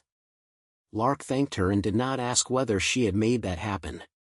Some courtesy is leaving a woman the right to be dangerous without making her admit it. Toward evening, the wind came from the north. Not a storm wind. A tuning wind. It plucked at fence wire and at nerves. It asked questions in a language the house had almost learned. The pantry answered once with a knock so soft it might have been a regret. "We feed it," Lark said. "Then we teach it a new lie." "What lie?" Pike asked, eager and earnest. "That stillness is good manners," she said.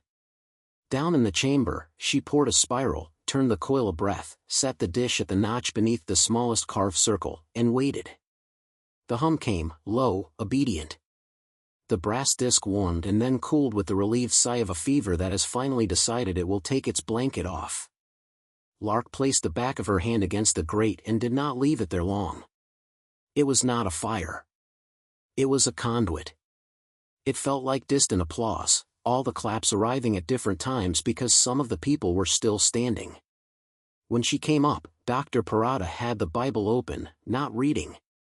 Listening. "I'm not a praying woman," she said. "But I'm tempted to steal some of their language so I don't have to reinvent it."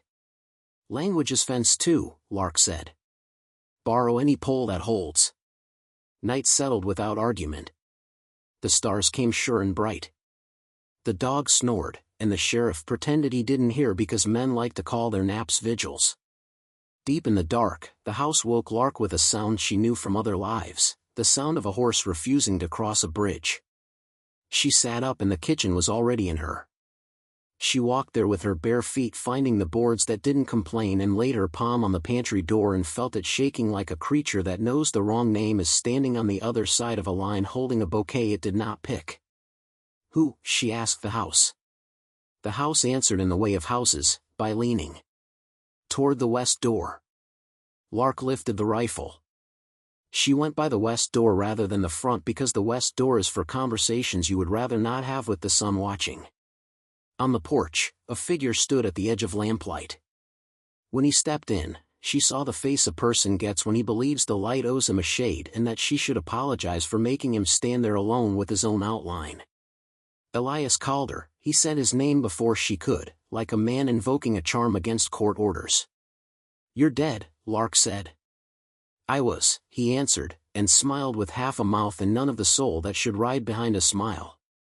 "Then I was almost dead. Then the ground remembered me. Then it forgot. I walked."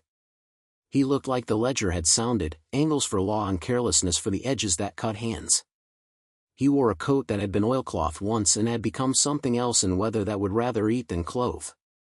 He smelled like rust without water. You built the room, Lark said. I found it, he corrected, because men like him always correct in the places they are wrongest. I taught it to sing. Behind her, Dr. Parada's breath collected in the doorway. Elias's eyes flicked to the doctor and then considered the pantry like a man measuring whether a window will hold his body weight when the law comes by the front. You left this to me, Lark said. On paper. I did, he said. Because I could not keep it and live. And I could not let it go and live. And I could not die and let it be kept by a man. He looked at her, and for a thin moment, something like respect flickered. It needed a keeper. And the basin has never taught a man that word long enough for him to hold it. What do you want now? She asked. To see if you have taught it better than I did, he said. To tell it a name it forgot. No, Lark said. It is mine, he said, without rancor and without shame and without hope of making that sentence true. It is not, she said, with the kind of quiet men mistake for mercy until it teaches them why it isn't. It never was. It isn't anything's. It needs a keeper because it cannot be owned and it harms what it does not understand. Elias's mouth pinched around a word he could not say without admitting he had come to ask permission. I know the turns in the salt, he said. I know how long to let the water stand and when to move the dish. I know how to pretend you can starve a thing into obedience and how to feed it until it loves you in the way bodies love their addictions. Then you know how wrong you were, Dr. Parada said, tired and more alive than she had been when the letter came.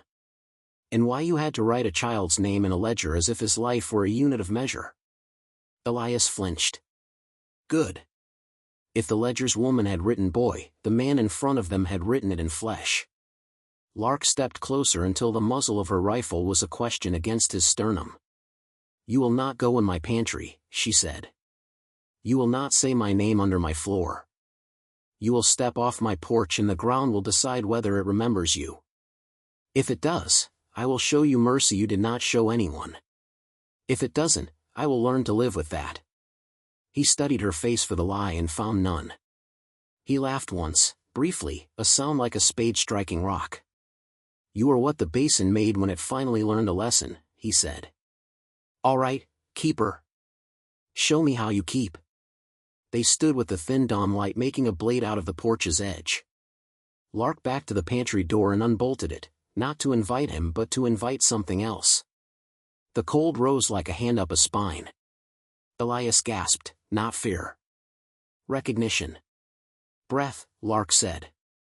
Here is the man who called you by the wrong name and made you believe it was yours. The chamber answered with a tone that made all three of them taller and older and less inclined to say sentences with the word mine inside. The brass disc thrummed under the earth. The grate in the floor recalled its purpose. Elias took a step. Lark lowered the rifle into his line of travel and he stopped because men like him obey the tool even when they will not obey the mouth that holds it. You will not make your amends in my house, she said. You'll make them on your knees in the grass you taught to go brittle. She made him walk ahead of her to the ridge. Dr. Parada walked at Lark's shoulder with the tuning fork in her pocket and the good weight in her step. The dog came along because dogs write their own contracts and we signed them without reading it. In this instance that was exactly right. At the sinkhole, the dust lay flat and deceptive as glass. Lark set the brass disc and the oilcloth on a flat stone beyond the ring. Elias reached for it and she slapped his hand the way the world slaps a child who touches stove, not because of meanness but because of math. You listen, she said. You say what boys' names need to hear from your mouth. Then you leave. He knelt. It took him too long. Pride's hinge rusts when you do not swing it often enough. He placed his hand over the ring and did not touch it because even a man like him can be taught by weather. When he spoke, his voice belonged to all the men who have told all the lies and discovered on the wrong day that truth is easier to hold. Tom, he said. I did not keep you. The ground did not move. That would have been too generous. I did not keep you, he said again. And I told the story wrong after. I made your dying carry my legend. I wrote you down as a caution and not as a child and a man. The dust lifted, an inch, then fell. Elias bowed his head and the basin of his neck learned a shape better men had learned before him. Boy, he said, no name, because a ledger had been a knife once and names are the ribs it cut. I gave you to a mouth because I believed I could keep it if I fed it. I did not reckon with what a thing becomes when it learns the taste of skin. The ground sighed. Lark felt it under her feet like a tired ant shifting in a chair to make room for a niece who finally understood how laps work. She glanced at Dr. Parada, who nodded once, enough. Leave, Lark said. Elias stood. He looked like a man who had been pried open with his own crowbar. What will you do when it asks for you? He asked. Not cruel. Curious, and for the first time, in awe of a thing that wasn't himself. I'll say yes, Lark said calmly. On my terms. And I'll come back. On my feet. You think you're bigger than the ridge, he said. No, she said. I think I'm older than your lesson and younger than its hunger, and that is exactly the age a keeper has to be. He laughed again, softer this time, like a man hearing a song he would have liked if he had been taught ears. He tipped an imaginary hat to Dr. Parada and a real one to the dog, because even fools can tell who will speak well of them when they are gone. Then he turned and walked toward the scrub and into a day that had no more use for him. He did not look back. That was his last mercy to himself. The weeks that followed learned Lark's name the way honest work learns a hand. Men came, fewer and fewer. Some brought paper. Some brought guns. Some brought their mother's rosaries hidden in their coat pockets because superstition wears anybody's coat if you leave it on a hook by the door. The sheriff turned them away with the stubborn patience of a man sanding a board until the splinters agree to be fence instead of injury. Mr. Lyle learned to say the word keeper as if it were a title and not a joke. The boys learned to build corners square enough to embarrass the wind. Dr. Parada stayed through a moon's turn.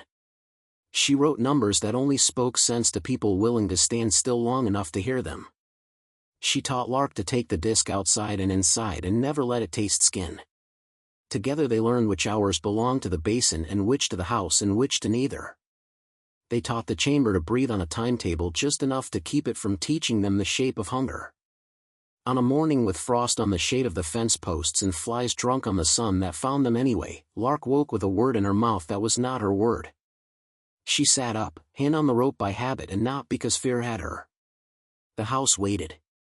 The word was not English. It was not the doctor's language, or the Spanish the boys used when they didn't want to be corrected, or the Latin in the doctor's books, or the old Irish her grandmother had hummed into dishwater. It was stone and wind and the patience of salt. It was a name that wasn't leash, because it belonged to the thing and not to whoever spoke it. She went to the pantry and laid her palm to the wood. Is that what you want me to call you? She asked. The bolt did not lift. The air did not change. Below, the dish's surface drew a circle and kept it. Yes. She said the word. It tasted like the low vowel and the M and the L and the R all braided.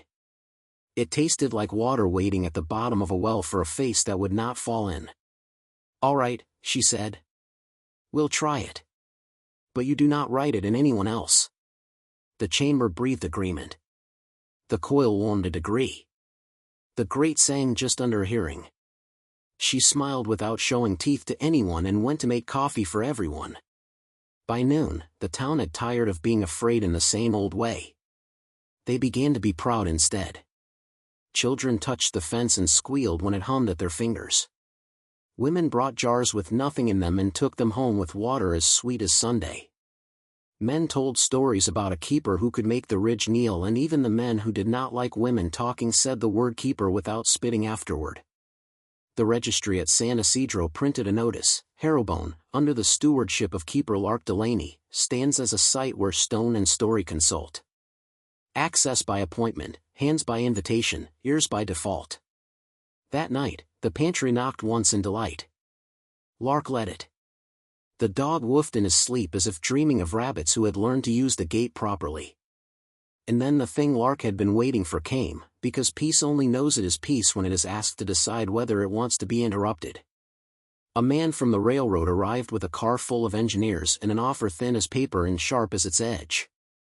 He wore a suit that had done more traveling than the sweat inside it. He set plans on the table and named money high enough to mortgage the way the town thought about itself. "We will drill," he said evenly. "Not right here. Out there." He pointed past the ridge toward land that wore other men's names. "If there is pressure, we will harness it. If there is steam, we will borrow it from the future and pay it back with a generator." "You'll wake what we've put to sleep," Dr. Parada said. "Or you'll prove you've been keeping a superstition," he replied, polite in that temple-clean way that makes a woman's hands itch for soil.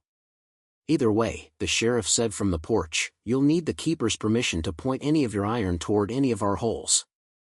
The railroad man smiled like a knife left out of its sheath. "The county wants progress. Progress likes to keep sheriffs employed."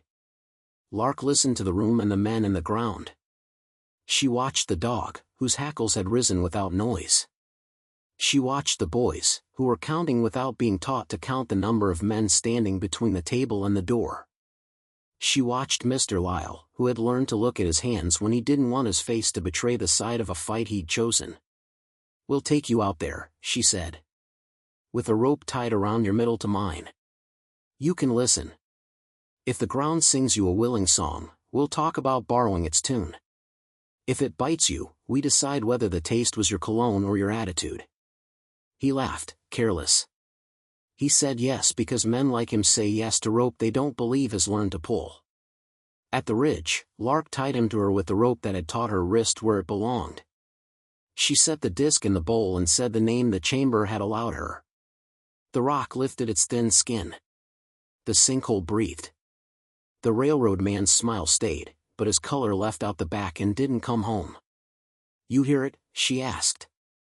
"I hear wind," he said. "And I hear you women making yourselves bigger." She turned the disc a degree. The rope pulled.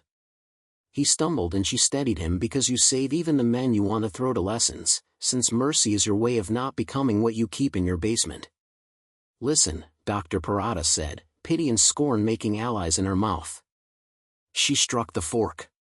She held it near his chest. The note vanished into him like water into dust. "It eats pitch," she said. "It will eat the pitch of your drill. It will eat the pitch of your engines. It will eat the pitch of your men's voices until you are left with maps and holes and funerals." He tried to laugh and failed politely. "I'll take your word," he said. "For today." "That's all we give," Lark said. "One day at a time. In exchange, you take your maps back to your office and put them in a drawer. You tell your bosses this land has a keeper and a doctor and a sheriff in a town, and they can either send pies or go hungry." He stared at her long enough to decide that he would never win an argument that required the earth to take his side. He nodded once. He left with a goodbye that might have been respect if men like him had been trained to feel it.